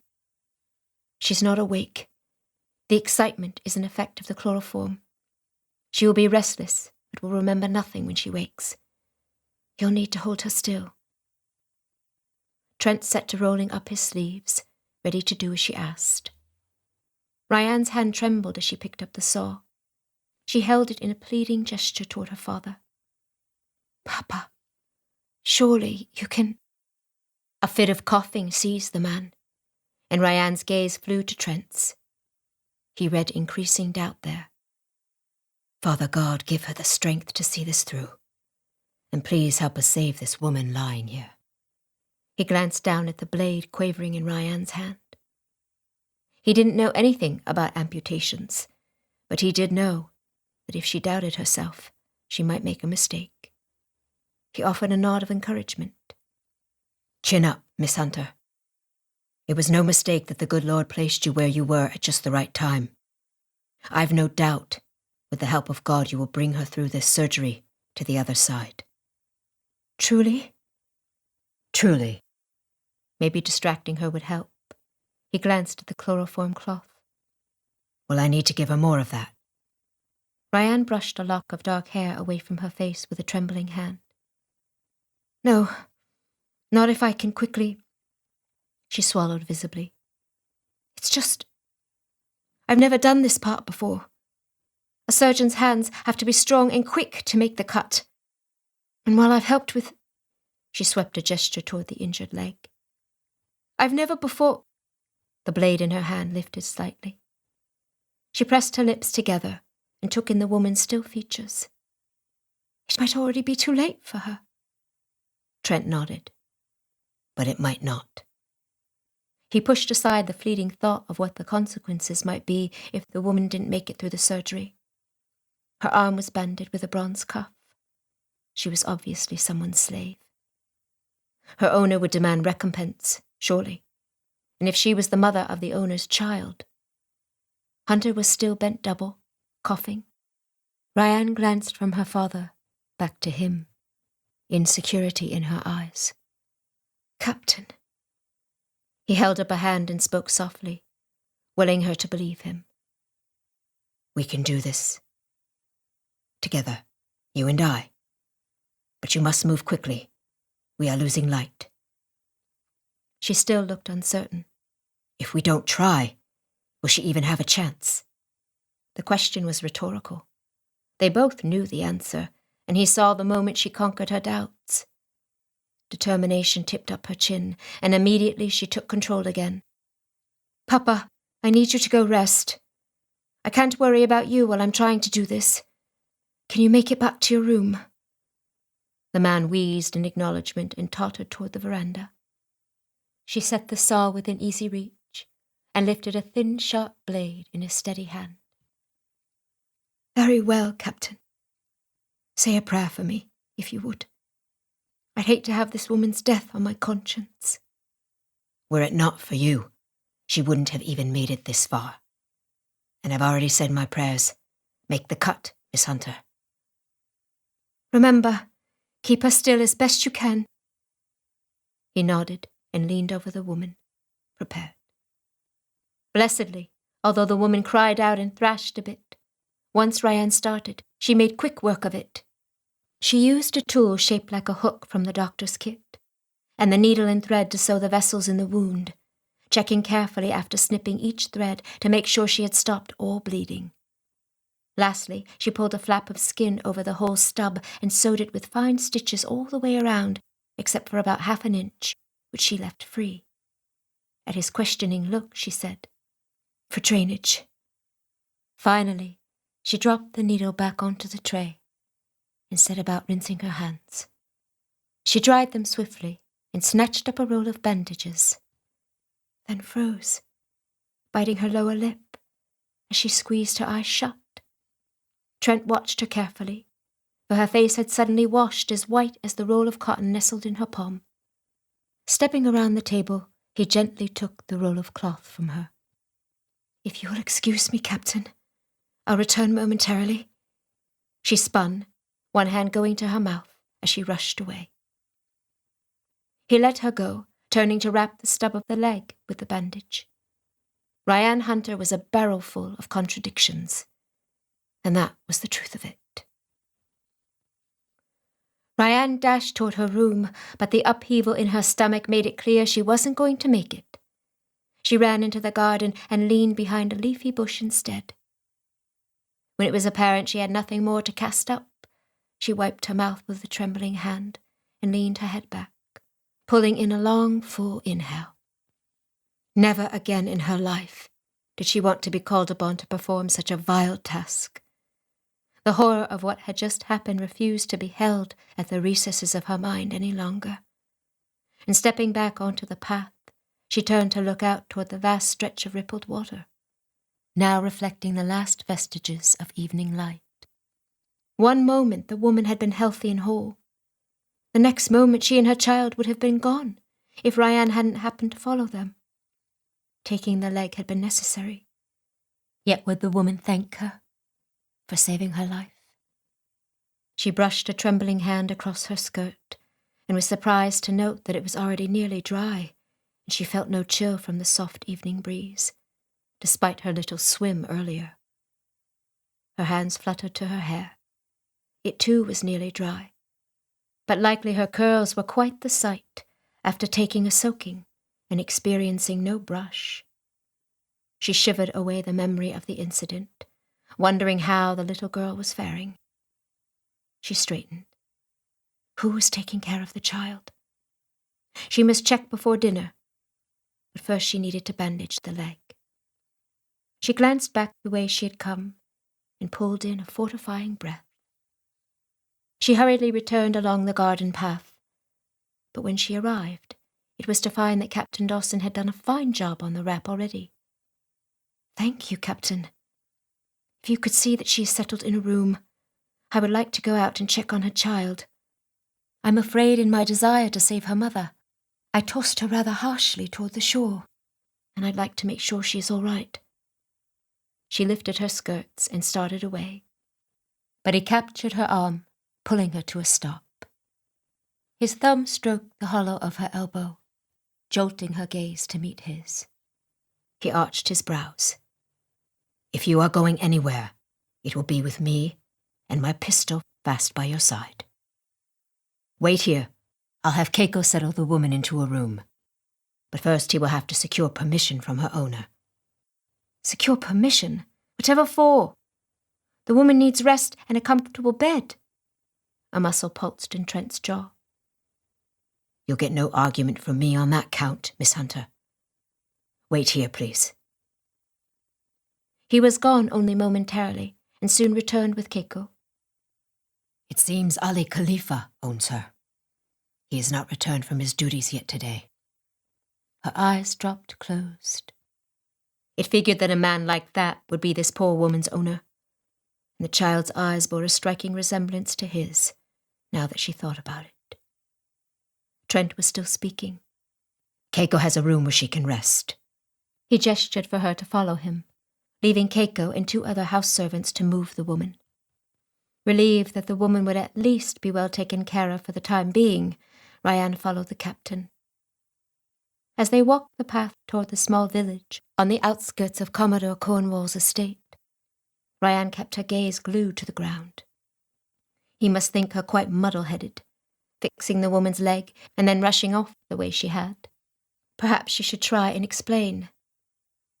Trent, she flinched. Captain Dawson. She must not think of him in such familiar terms.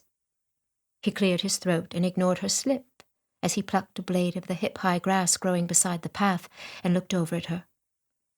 "I did not realize you knew aught of surgery." Back home on the plantation, Papa often needed help with surgeries or procedures of various kinds. Births, accidents with hose and the like. She swallowed. "But I'd never..." She blinked hard to keep tears at bay. There she went again. Why was it she always seemed to be in some emotional state or another when the man was around? He took her arm to guide her around a rock in the path. "This is a harsh country, Miss Hunter. It often requires brutal decisions and actions for the sake of survival. You did what the moment required for that woman. I cannot help but think she won't thank me for it." He released her arm and tucked his hands behind his back.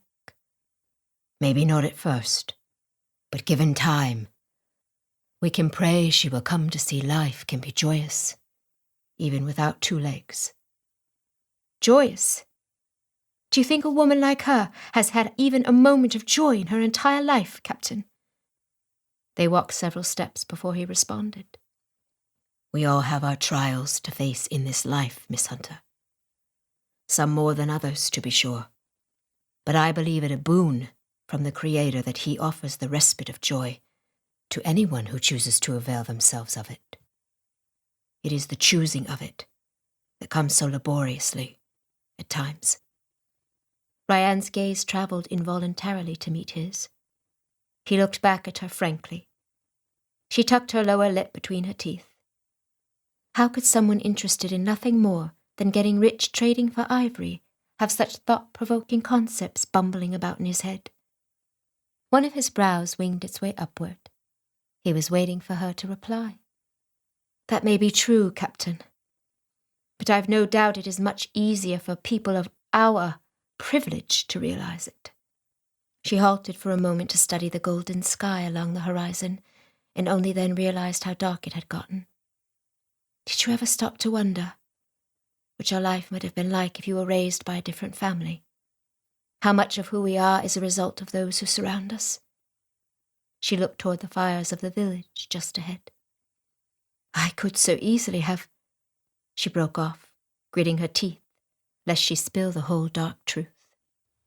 He touched the small of her back, starting her down the path once more. Thankfully, whether he'd simply missed her near slip, or whether he was being polite, he did not press for more details on what she'd almost said. Admittedly, I have. But, he smirked, sadly I have not come up with a satisfactory answer, other than we must put our faith in the fact that God loves us and placed us where he did, knowing what was best for us. What was best? How can a loving God be defended in the face of such misery as what I saw in the Zanzibar harbour just before the ship left port, or after hearing the sound of broken hearts at the wharf at Bagamoyo? Why would a God who loves all equally place me in a home where I've been fed and cared for, but would allow another to be sold into slavery, and then wouldn't step in to save that same poor sick soul from being tossed overboard like so much refuse? Is that what was best, Captain? He rubbed the back of his neck.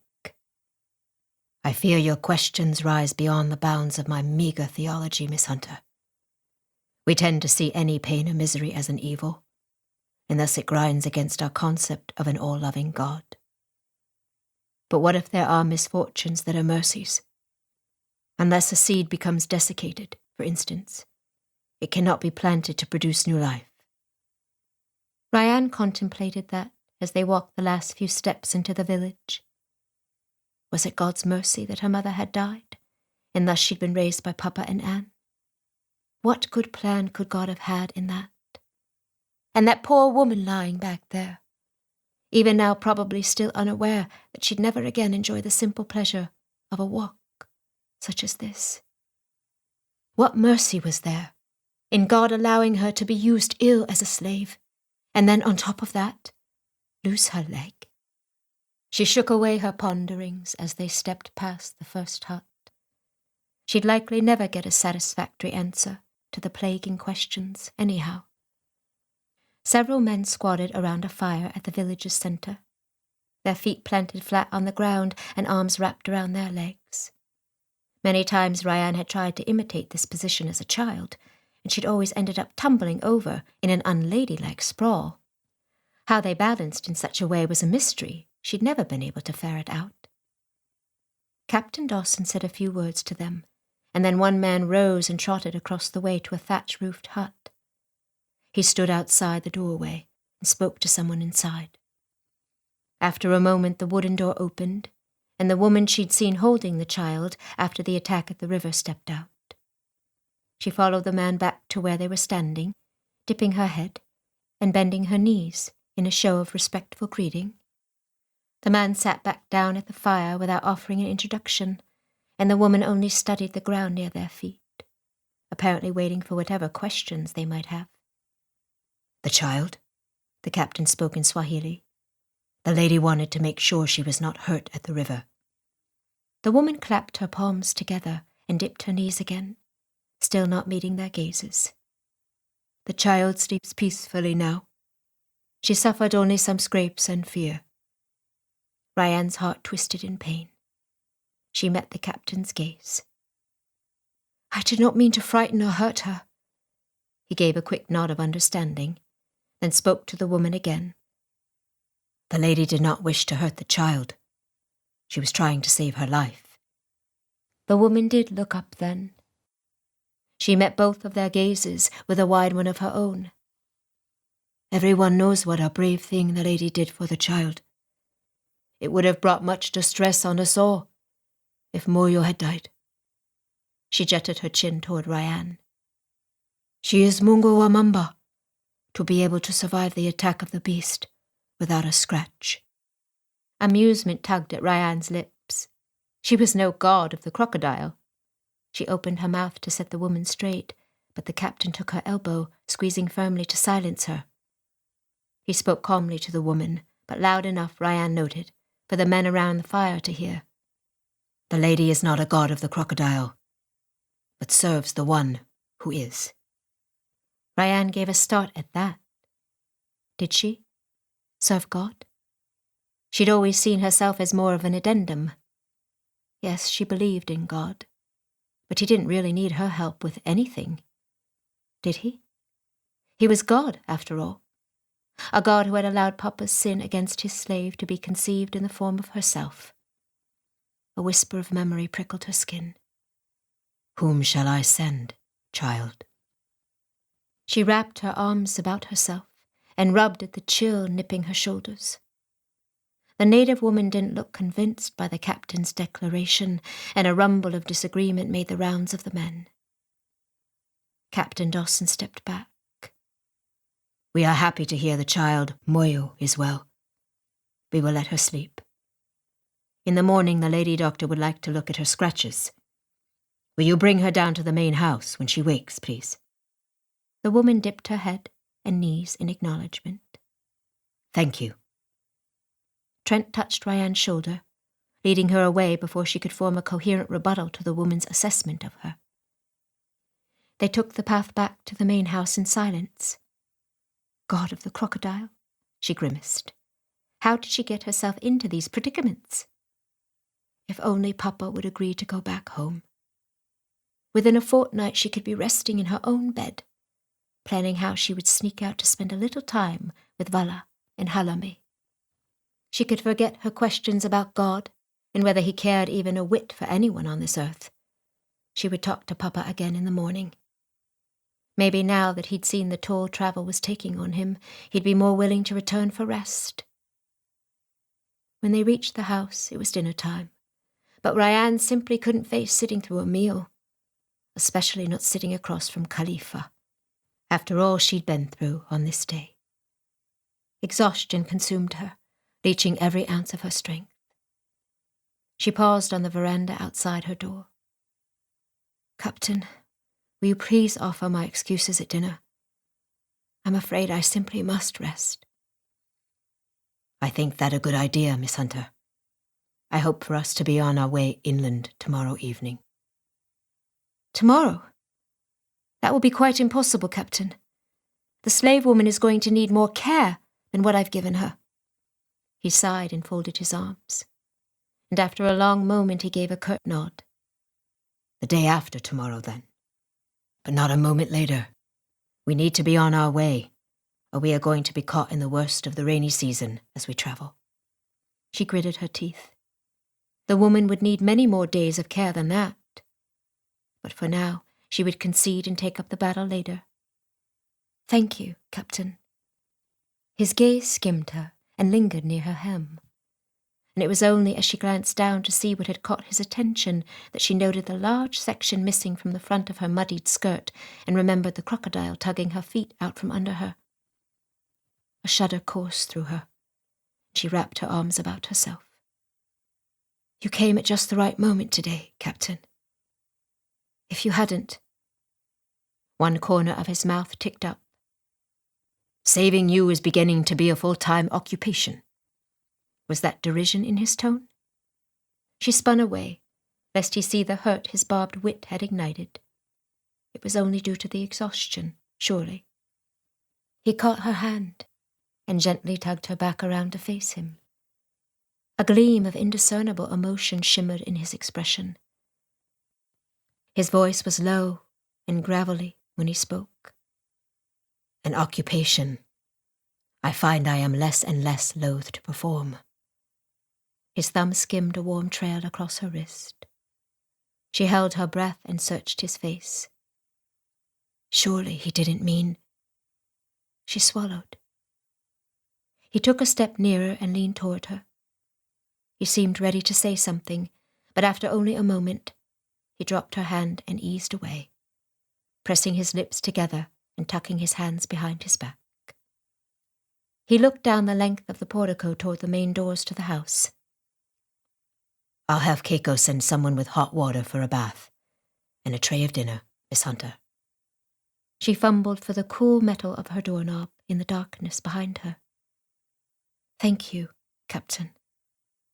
And with that, she left the rogue standing alone on the veranda. RyAnne woke early the next morning as the first rays of golden light brushed the ocean horizon.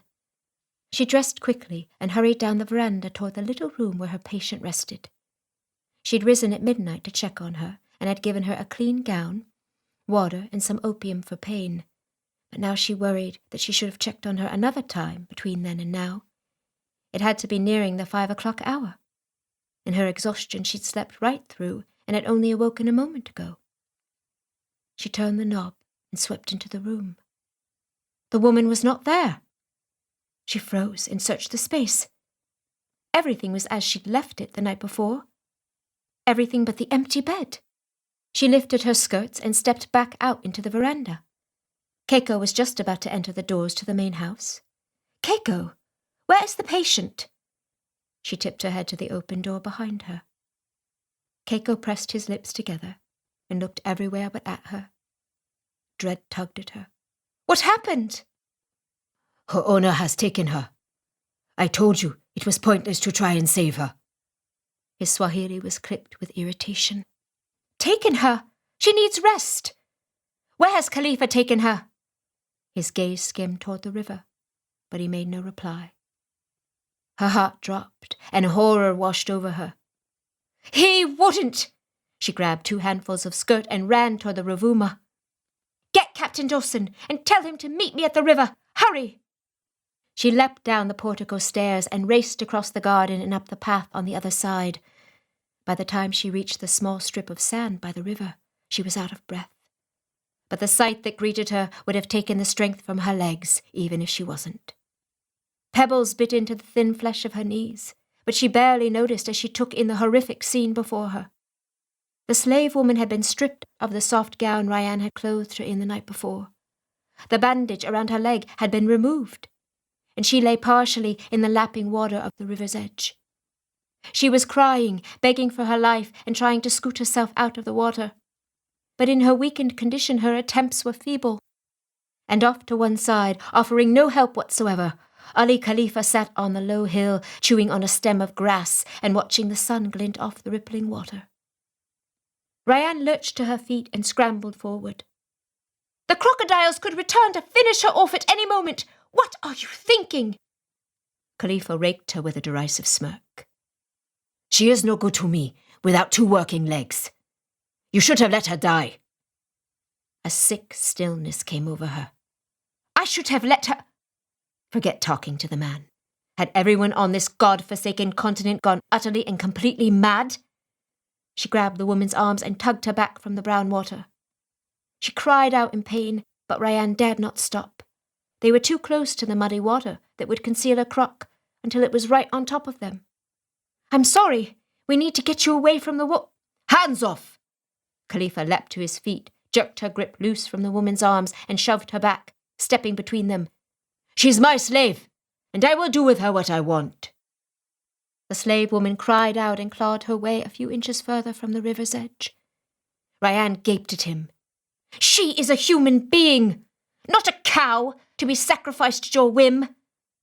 Khalifa shook his head. You are wrong, madame. She's black, the spawn of cursed Cain. No more human than a cow, nor is anyone with the vile blood of Cain running in their veins. A chill raced down her spine. What would a man like this do if he discovered she herself was one of Cain's spawn? She took a breath and prayed her words would penetrate. Only days ago at the Harcourts Ball, You claimed we needed to rescue the natives from the dark influences of this continent. How are your actions those of the enlightened? Ludlow held such a view. But if you think back, you recall it was never I who said such, Miss Hunter. His gaze slipped leisurely down the length of her, and a hint of lechery touched his expression. Revulsion crawled over her, and she took a step back. Her mind scrabbled for something that might change his mind about the slave woman. She is the mother of your child, is she not? Something seemed to still inside him. He swallowed and looked down. But then his chin lifted, and a glint of madness darkened his eyes. Both are dead to me. RyAnne's jaw dropped. Unable to comprehend a man so callous to human life, words failed her. Trent sprinted toward the river, still strapping his pistol around his waist. Keiko had been most unclear about what he would find, only that RyAnne needed his help. Garrett panted, fast on his heels. When he crested the little knoll, it only took him a moment to assess the situation. Khalifa shoving RyAnne back, her chin tipping up like a lioness backed into a corner. The naked slave woman trying to pull herself farther from the water. Ali's hand sweeping toward the pistol tucked into the back of his pants. There was only one way this ended without bloodshed. Only one language would reach a man like Ali Khalifa. Trent motioned Garrett to stay hidden off to one side.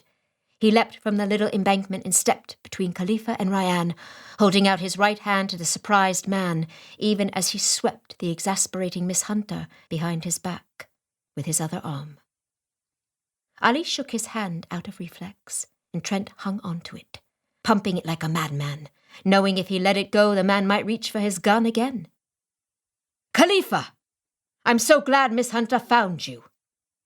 Behind him, he felt RyAnne lean her forehead into his back, and with his hand that still rested at the small of her back, he could feel she was trembling all over. He gritted his teeth and forced himself to smile at the man he'd rather beat to a pulp. Khalifa looked puzzled. Yes? Yes, you see, I'd like to buy this slave woman from you. Both she and her child, actually. What? The man's face scrunched into a mask of incomprehension. He swept a gesture toward the woman sobbing at their feet. A one-legged invalid? His hand swept toward the village huts. And a child too young to work. Why? Trent pushed out his bottom lip and gave a little shrug. The galley on our ship will be small, so she can do most of the cooking she will need to do from a chair. And in time she will learn to navigate with only one leg. Until then, the girl can do some fetching and running for her. And a female slave is always more content when her offspring are nearby. I think she will do nicely for what we need her for. Khalifa scratched his chin. Then his lip jutted out and he nodded. It's partly your fault she still lives. So payment would be, how would you say, just recompense. Trent felt RyAnne stiffen and jolt upright. He tightened his grip on her, willing her to silence. His smile felt like it was carved in stone. If only there wasn't a woman present. He forced himself to speak in a calm tone. I suppose you could look at it that way, yes? So what will you take for the pair? Khalifa named a sum twice and half again, the going rate of a healthy woman in the Zanzibar slave market. Trent gritted his teeth, knowing he didn't have any leverage when it came to bargaining. A price I'm more than willing to pay. But if you forgive me, I left my room in quite a hurry, and my purse is still there. Come with me, and I'll pay you at once. Keeping the man's hand firmly within his own, he called over his shoulder. Garrett, put down your gun, and come help Miss Hunter carry my slave back to her room, would you? It gave him a measure of satisfaction to see Khalifa's face wash nearly as white as his kufiya when Garrett stood from where he'd been crouching behind a rock with his rifle in his hand. Trent tugged the man forward. Come, my friend. Your payment awaits. Trent led the man to his room along the portico and retrieved his purse, and then followed him to his own room in the main part of the house, where they could sign the bill of sale. Trent paid the man and sighed as he left the room with documents for one very expensive maimed slave and a child who would be nothing more than an extra mouth to feed. And all because of Miss RyAnne Hunter. He stepped through the main hall to cut across toward his room and paused at the sight of a violin case on a side table. He snapped the case open and took in the golden gleam of the instrument inside. The memory of the peacefulness that had settled over Miss Hunter's features as she'd been playing at the ball tipped up one corner of his mouth. He tapped the rolled-up papers against his chest as he studied the instrument.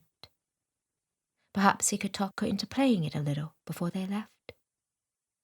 A derisive huff escaped, and he snapped the case closed. He was going soft, for sure. Thankfully, he'd come to his senses last night before he'd said anything too revealing to her. The last thing he needed right now was the complication of a courtship, especially not when they were headed inland, where he might very likely find himself in the role of her guardian, not to mention protector. And if Khalifa and his slavers got wind he was tracking them, they'd hesitate at nothing to silence him, even going to the extent of threatening anyone they thought might mean something to him. Miss Hunter's stunt today could cost them later. He'd have to be doubly careful with Khalifa. And yes, he'd best keep his distance from the lovely Miss Hunter. The problem was, she and her penchant for finding trouble at every cobble of the street were making that a nearly impossible feat. But he'd promised to guide Dr. Hunter to his village, and nothing more. So once they'd arrived, he'd be free to explore the area and see if he could learn anything about the smugglers. And that would put him far from the woman, and any danger he might pose to her would be minimized. He only prayed she'd be able to stay out of trouble long enough for him to track down the smugglers and get her back to Zanzibar safely. RyAnne was resting in her room that afternoon when a knock sounded at her door. She'd been sitting with her patient, who she'd learned was called Nyanja, lake in the tongue of her people. All morning, and after her few hours of sleep the night before, exhaustion had caught up to her. Rolling over, she ignored the intrusion, but when the knock came again, more insistently she forced herself to rise.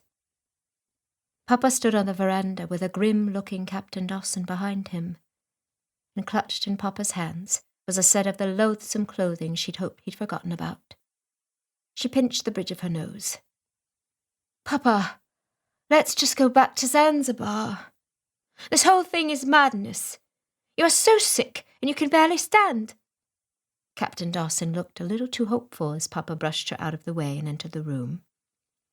He set the pile of clothes on the sturdy table by her bed.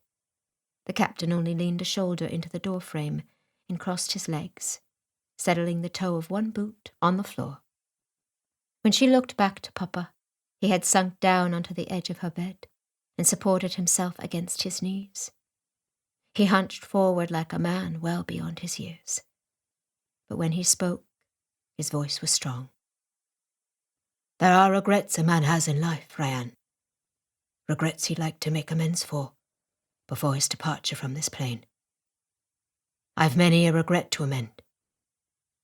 We were gone to the lake, and you were dressed for safety and learned to shoot, or you will be escorted back to Zanzibar by Captain Dawson's first mate."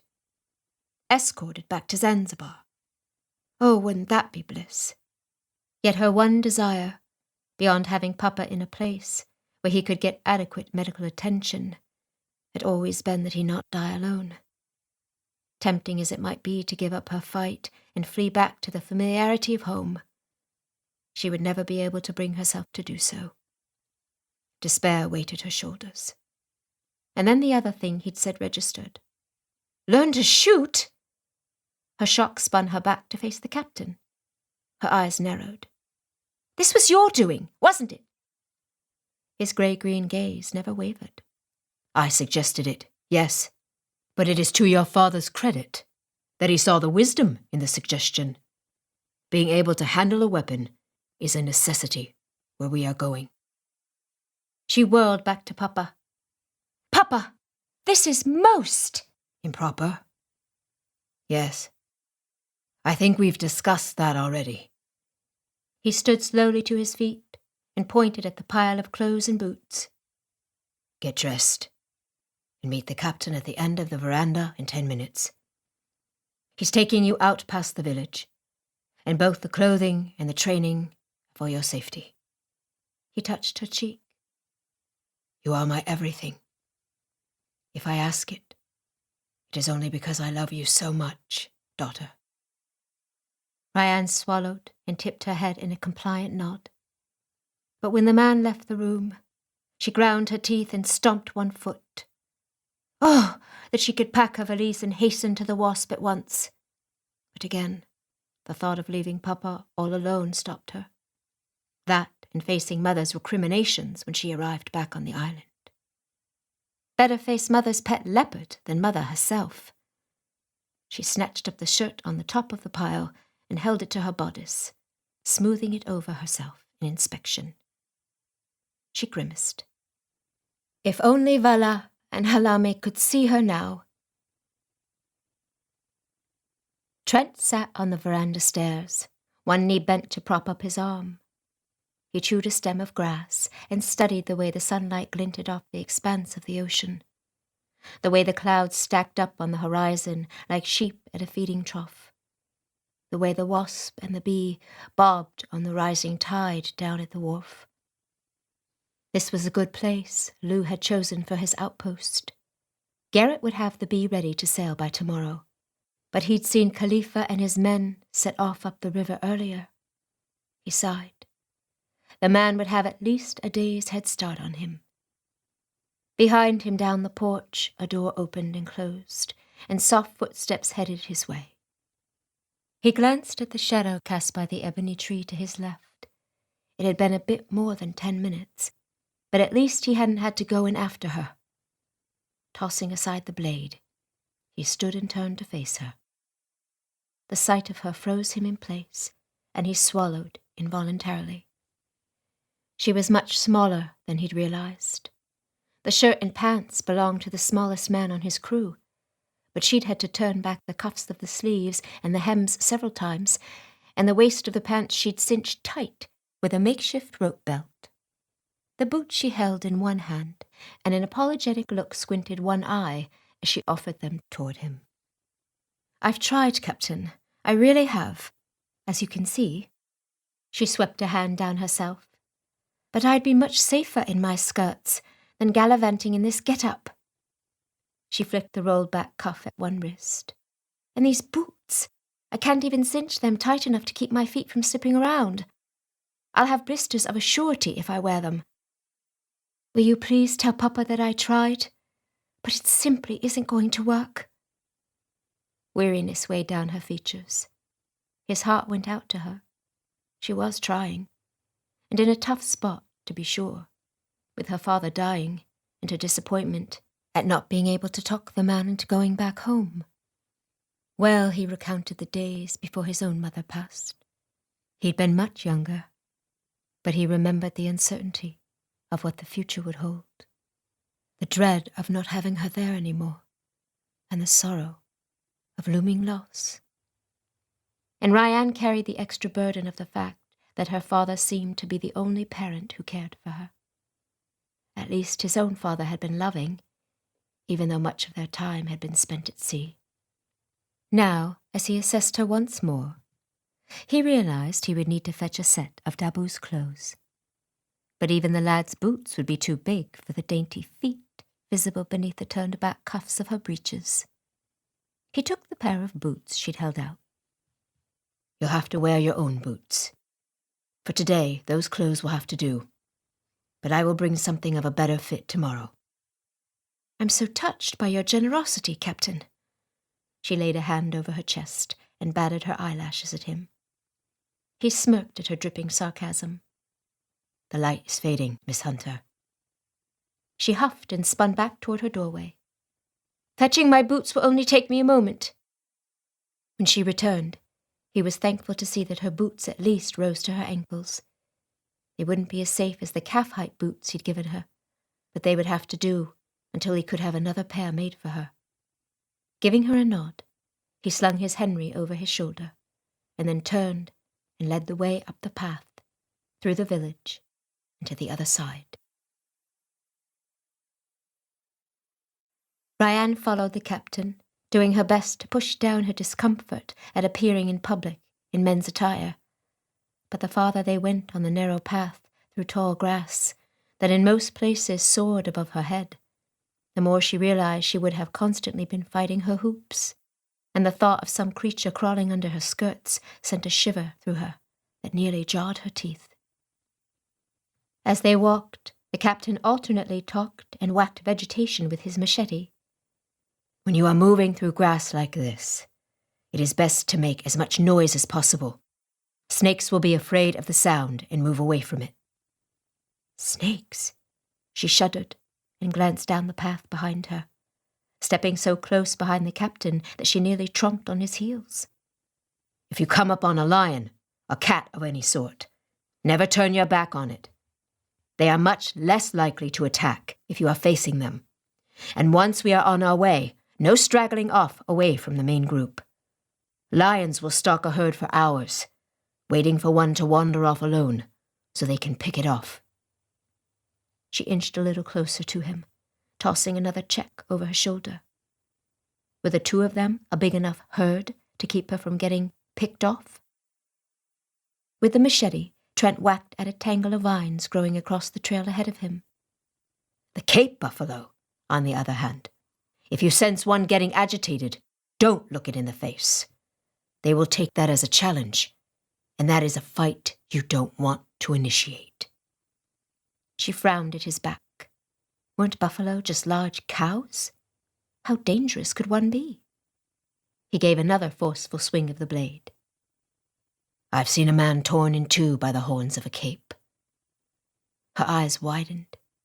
No challenging buffaloes, of a certainty. Be careful of moving between taller bushes or trees without looking first. One bite from some of these spiders, and there won't be anything anyone can do for you. Oh, spiders were infinitely worse than snakes. She did tromp on his heel that time. He stopped and faced her. Miss Hunter, a little space, if you please. She allowed her raised brows to reveal her irritation. Captain, if you want space, you would do well to cease expounding on every dangerous creature that inhabits the continent. Humour ticked up one corner of his mouth. Well, if I succeed in ingraining some caution into that... All amusement faded from his expression as quickly as it had risen. She rolled her lips in and pressed them together. What had he been about to say? Surely not. He turned and resumed, chopping his way through the vegetation. I do not mean to make you fear, Miss Hunter, but a little caution goes a long ways toward safety. Something you showed a distinct lack of at the river the other day. Her chin lifted. 2 lives were at stake. There's where you are wrong. 3 lives were at stake the minute you waded into that water. I couldn't just let them die. I'm not saying you should have. I'm saying a gun and the knowledge of how to use it would have made a dangerous situation less hazardous. That's why we are here. He gestured ahead to a clearing under some flat-topped acacia trees. And we've arrived. He stepped from the tall grass and sheathed his machete. Dropping his pack to the ground and unslinging the rifle from across his shoulders, he thrust it toward her. You familiarize yourself with the weapon while I get a target set up for you. She started to turn the gun to examine it, but he grabbed the muzzle swinging his way and held it still. Never aim your gun at something unless you intend to shoot it, Miss Hunter.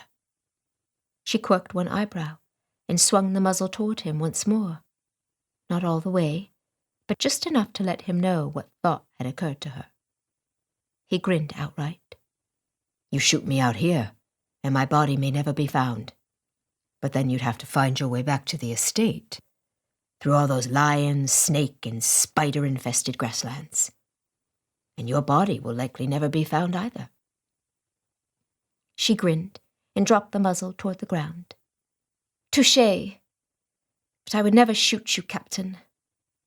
He gave a mocking bow, touching his forehead in thanks. Then, who would I call upon the next time I needed help? An ironic smile flattened his lips as he straightened. Who indeed? For a long moment he studied her with a warm gaze, his amusement slowly seeping from his features.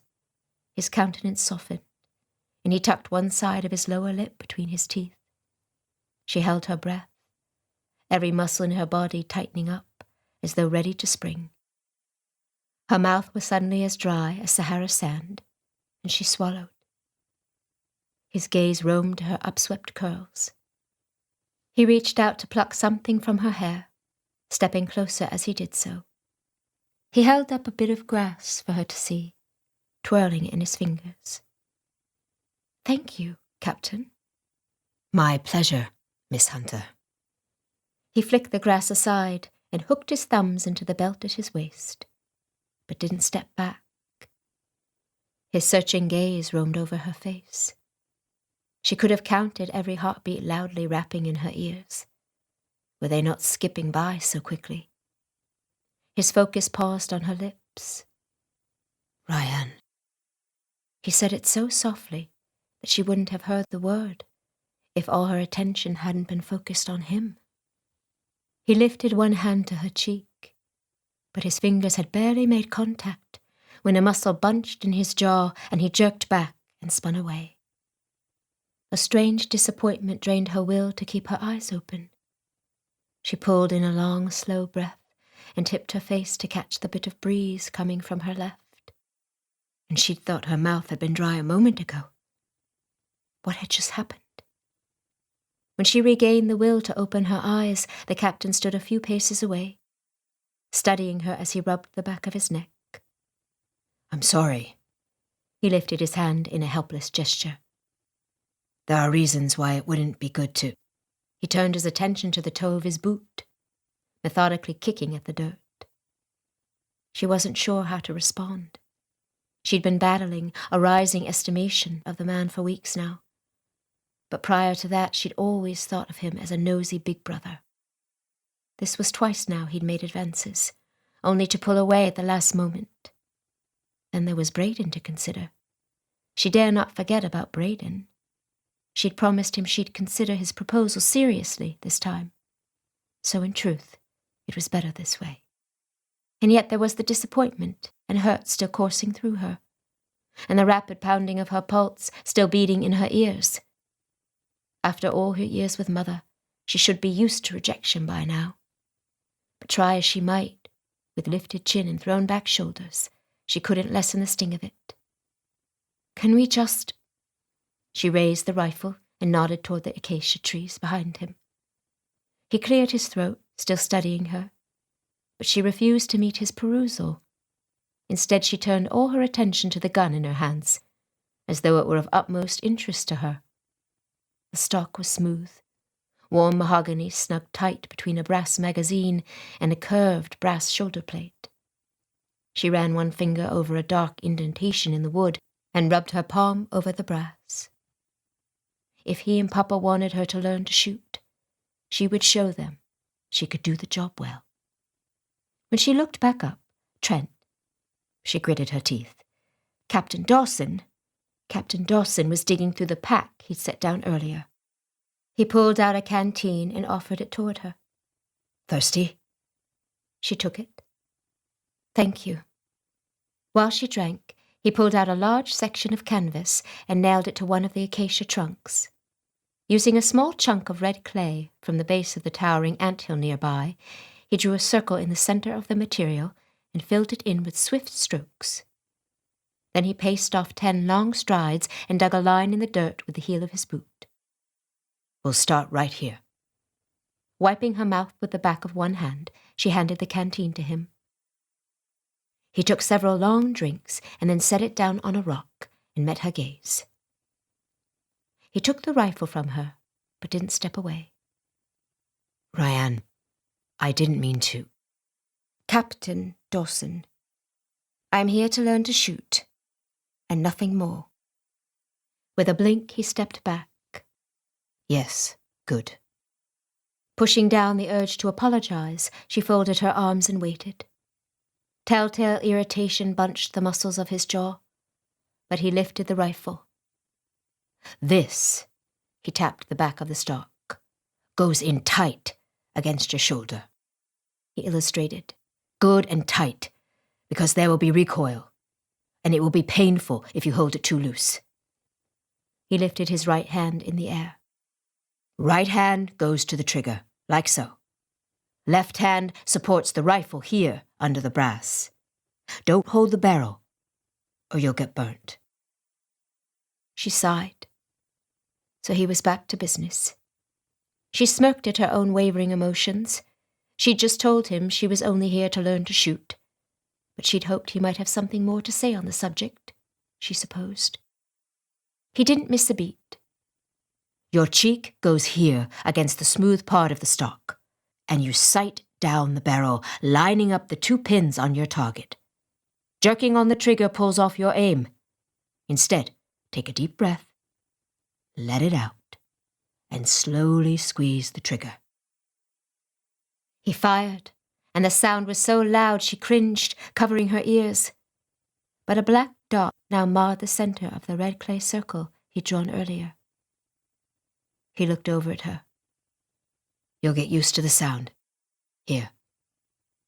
Handing her the weapon, he motioned for her to step into his place. And she was suddenly all thumbs. She gritted her teeth. She could do this. But the gun was much heavier than she'd anticipated, and the barrel wavered. Steady. She adjusted her stance and put more effort into holding the barrel still. Biting her tongue between her teeth, she squinted along the sights, trying to form a line between them and her target. She held her breath, eased it out, and then put pressure on the trigger. The loud bang and the jolt to her shoulder happened almost simultaneously. She staggered back, rubbing at the pain, but grinning from ear to ear, because a second black hole now pierced the canvas. Not as close to the center as his had been, but she'd managed to nick the red circle. He nodded his approval, but only said, This time, make sure the butt is tighter against your shoulder. Try again. RyAnne changed back into her dress as soon as they returned, and had never been happier to put on a set of hoops in her entire life. Now she relished the feel of the material swishing about her legs as she hurried down the porch to check on Nyanja before dinner. Both her arms ached terribly, the left from supporting the rifle and the right from taking the brunt of the recoil so often. But Captain Dawson hadn't let her quit until they'd shot all 15 cartridges the rifle held, and his pistol several times after that. A maid sat by Nyanja's bed when she quietly pushed the door open, and with a start, RyAnne realized it was the same woman they'd spoken to in the village the other night. She smiled at the maid and spoke in Kiswahili. Hello again. What is your name? The woman stood and dipped her head deferentially. Commodore Kunwa Cosmi June. June. I am RyAnne. She lifted the blankets to examine the stub of the leg. How is she? Her fever rises, madam. Yes, I expected that. RyAnne touched the patient's forehead. Warm, but not overly so. The woman stirred and moaned in her sleep. RyAnne looked at the maid. I will mix her a tonic for the fever. Has she complained of pain? It has been a while since I gave her aught for it. Yes, madam. I will put some opiate in it too, then. The bandage looks good. When did you last change it? Only an hour ago. That's good. Thank you. RyAnne mixed the draught and then leaned over the patient, encouraging her to wake and drink. Nyanja opened her eyes, but rolled her head from side to side and moaned audibly. I'm sorry.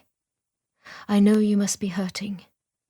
This will help with the pain and let you rest easier. She held the cup to the woman's lips. The maid said something to Nyanja in a language RyAnne didn't recognize, but it seemed to penetrate the woman's fever-numbed senses, for she finally opened her mouth and drank the draught. RyAnne was just pulling away when the woman clutched at her arm. C'est comment? She whispered the word, and then slumped back against the pillow, already sound asleep. RyAnne lifted a questioning gaze to the maid. She says thank you, madam. I told her how you saved her from the crocodile, and then purchased them from Khalifa this morning. RyAnne smiled. Captain Dawson did the buying. But when she wakes, you tell her she is most welcome. You speak her language, then? The maid nodded. We are of the Chewa. Our tribe lives on the shores of the great lake Nyassa. RyAnne's smile widened. More good news for her, then. You can also tell her that we are just waiting for her to regain some of her strength, and then we are headed to that very lake. Captain Dawson has granted her freedom. She can go home. The maid looked stricken. You are going to Lake Nyassa? There is much turmoil and danger there. Many tribes quarreling and selling each other into slavery. Much death. RyAnne's smile faded. Yes, we've heard. But nevertheless, we go. Papa wants to start a mission there. She capped the powders and put them in a neat row on the table. I will be back to check on her after dinner. You will stay with her until then? The maid dipped her knees. Yes, madam. RyAnne lifted her skirts and hastened to the dining room, fearing she was late. And when she arrived, it was indeed to find all the men waiting for her arrival in the parlour. To a man, they rose when she entered. I'm terribly sorry. I needed to check on the patient before dinner, and Commodore Cornwall waved away her apology. Think nothing of it, dear girl. You're here now, and all is well. He thrust out his arm, crooked at the elbow. May I escort you to the dining room? She accepted his offer. Thank you, Commodore. As Commodore Cornwall pulled out her chair to seat her, he looked across the table to where Captain Dawson was taking his own seat. Dawson, Keiko tells me you took an interest in the violin in the hallway. It was my wife's. Do you play? Perhaps we could talk you into playing for us after dinner. Captain Dawson paused halfway into his seat, his gaze snapping to RyAnne's. Her brows rose of their own volition, and a thrill of anticipation washed through her. A violin? Here? Her hand tingled with an itch to hold a bow. She rubbed her thumb across her fisted fingers. The captain's gaze flicked to where her hand rested on the table. She tucked it quickly into her lap. He sank the rest of the way into his seat and cleared his throat softly, glancing down the table to where Commodore Cornwall was just taking his own seat. I did look at the violin, Lou, but I'm sorry to say I don't play. Beside the captain, Garrett Holloman grinned and fiddled with the fork by his plate. RyAnne's eyes narrowed. What was that all about? She brushed the question aside, only thankful the captain hadn't volunteered her ability, like Mother would have. Commodore Cornwall seemed oblivious to the undertones at his table. Too bad. It's been quite some time since I've heard real music. Papa scooped a mound of potatoes onto his plate. Oh, but RyAnne plays beautifully. I'm sure she'd be happy to entertain us after dinner. The Commodore gasped in delight. Won't you, Miss Hunter? RyAnne glanced at the faces around the table. The familiar quaver of fear gripped her stomach. Captain Dawson shifted in his seat. I'm not so sure the lady will be up to... Of course, RyAnne would love to play for us. Papa cut him off. Splendid idea, Commodore. It's been far too long since I heard her beautiful playing. Captain Dawson offered her the sympathetic quirk of one brow, and a wave of warmth toward the man washed from the top of her head to the tips of her toes. She appreciated him wanting to prevent her discomfort, but the thought of having a violin in her hands after so many weeks eclipsed the trepidation. Dinner couldn't get over fast enough, and when finally Commodore Cornwall placed the beat-up case into her hands, a peace settled over her so profound it was as if the world had gone silent.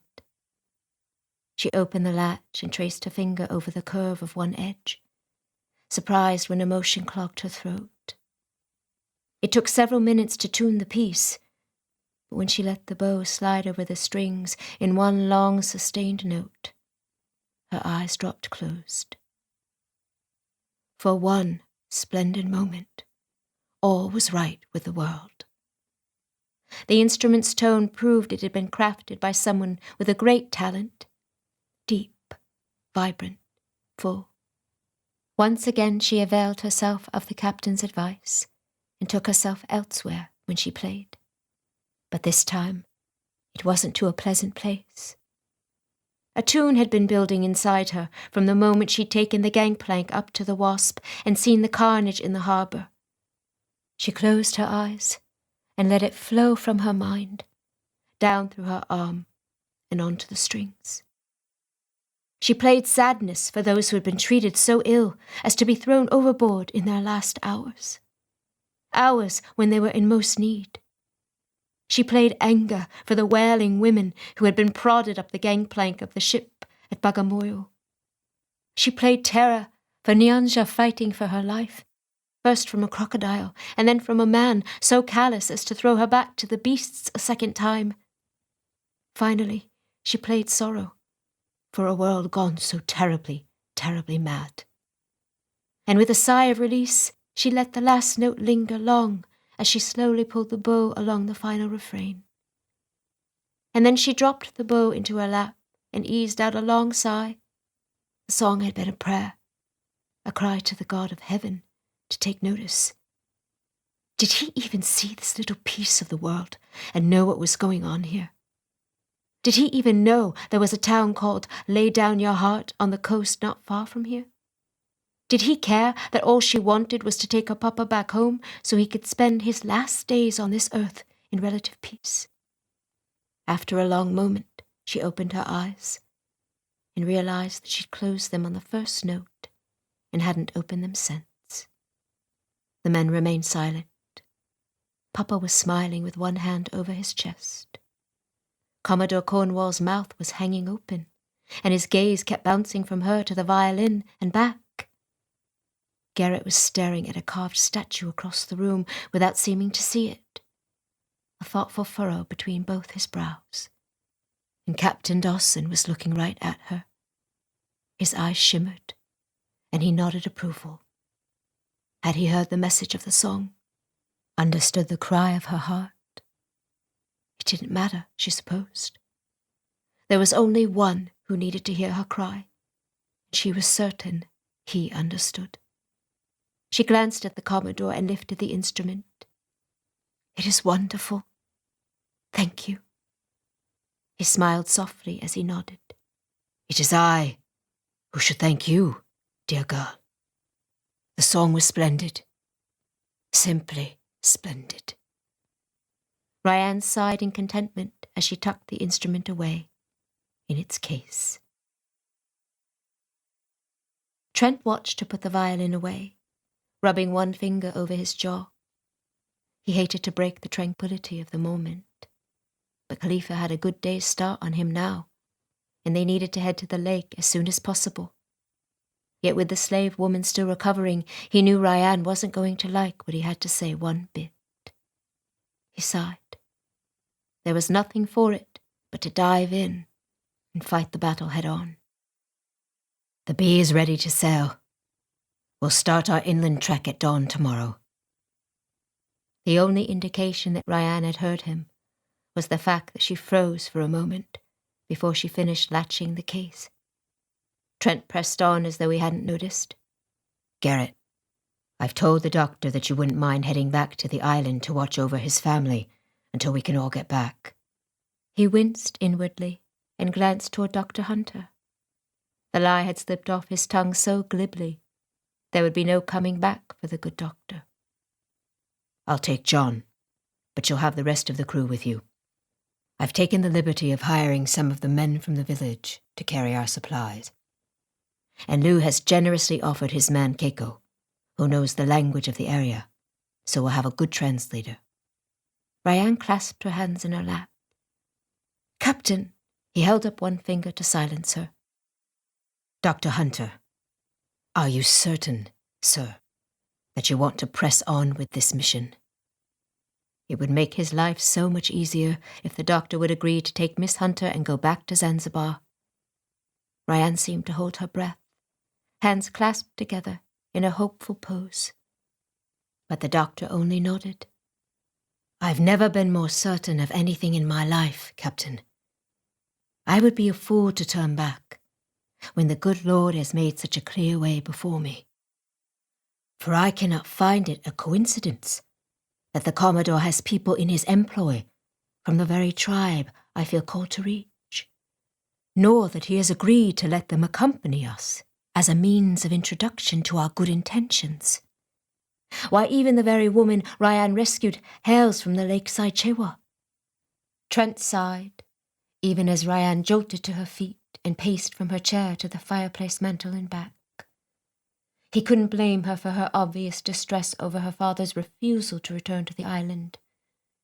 The man would be lucky to make it 2 days inland, much less the weeks it was bound to take them to get to the lake. Still, he needed to catch up to Khalifa if he was going to accomplish what Lou wanted him to. He glanced at the man, only to find him glowering with an intensity that conveyed the urgency of his mission. He tipped the man a nod of acknowledgement. He hadn't forgotten what he'd been hired to do. Very well. Then we leave at dawn. He gritted his teeth, waiting for the protest he presumed was coming. She did not let him down. Captain Dawson, I must object.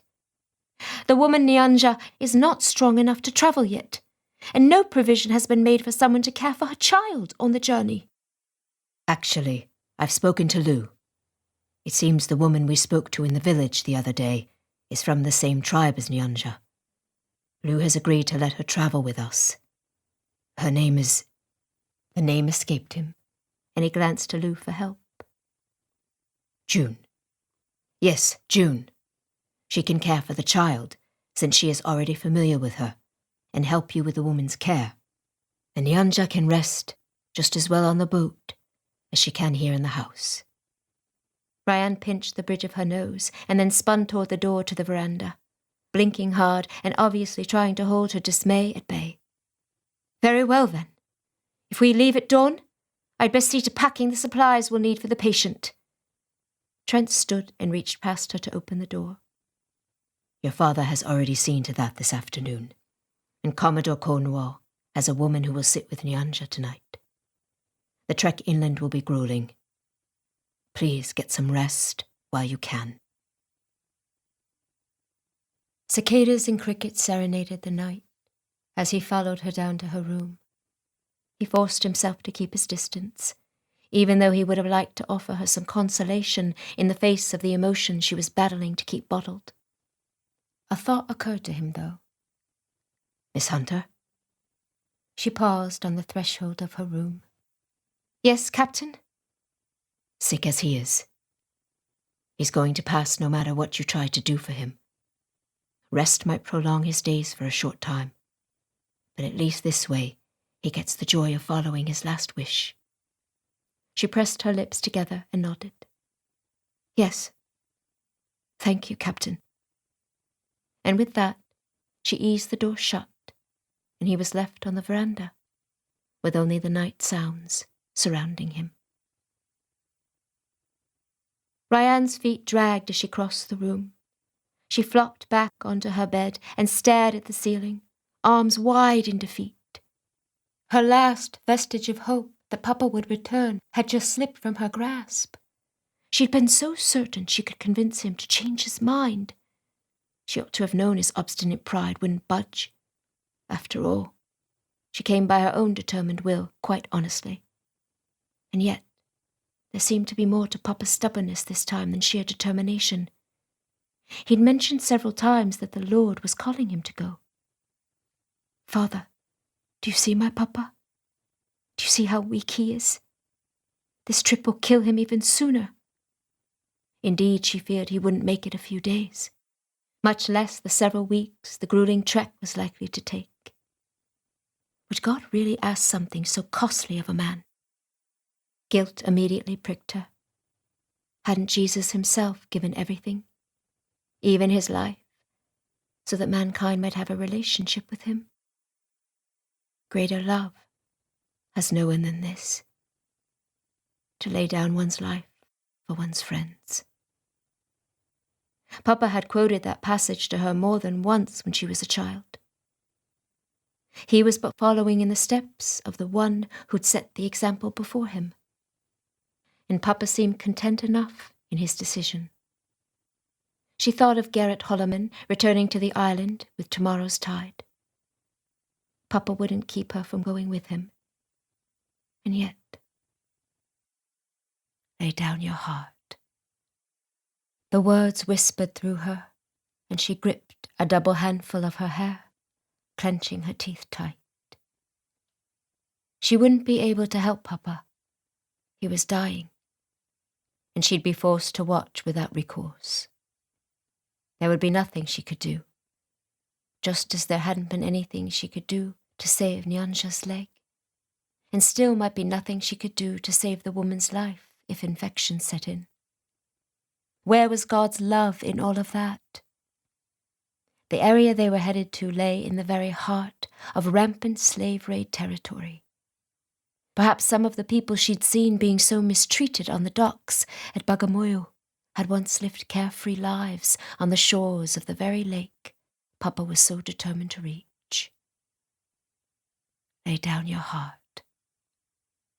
The natives at Bagamoyo were forced to lay down their hearts at the shoreline of their homeland due to the evil of people who were apathetic toward them. They had no choice. But she could choose. It was either support a man she loved with all her heart, or walk away and never see him again. And in the end, that really wasn't much of a choice, was it? Yet if she joined him on this journey, she must go with her heart in the right place.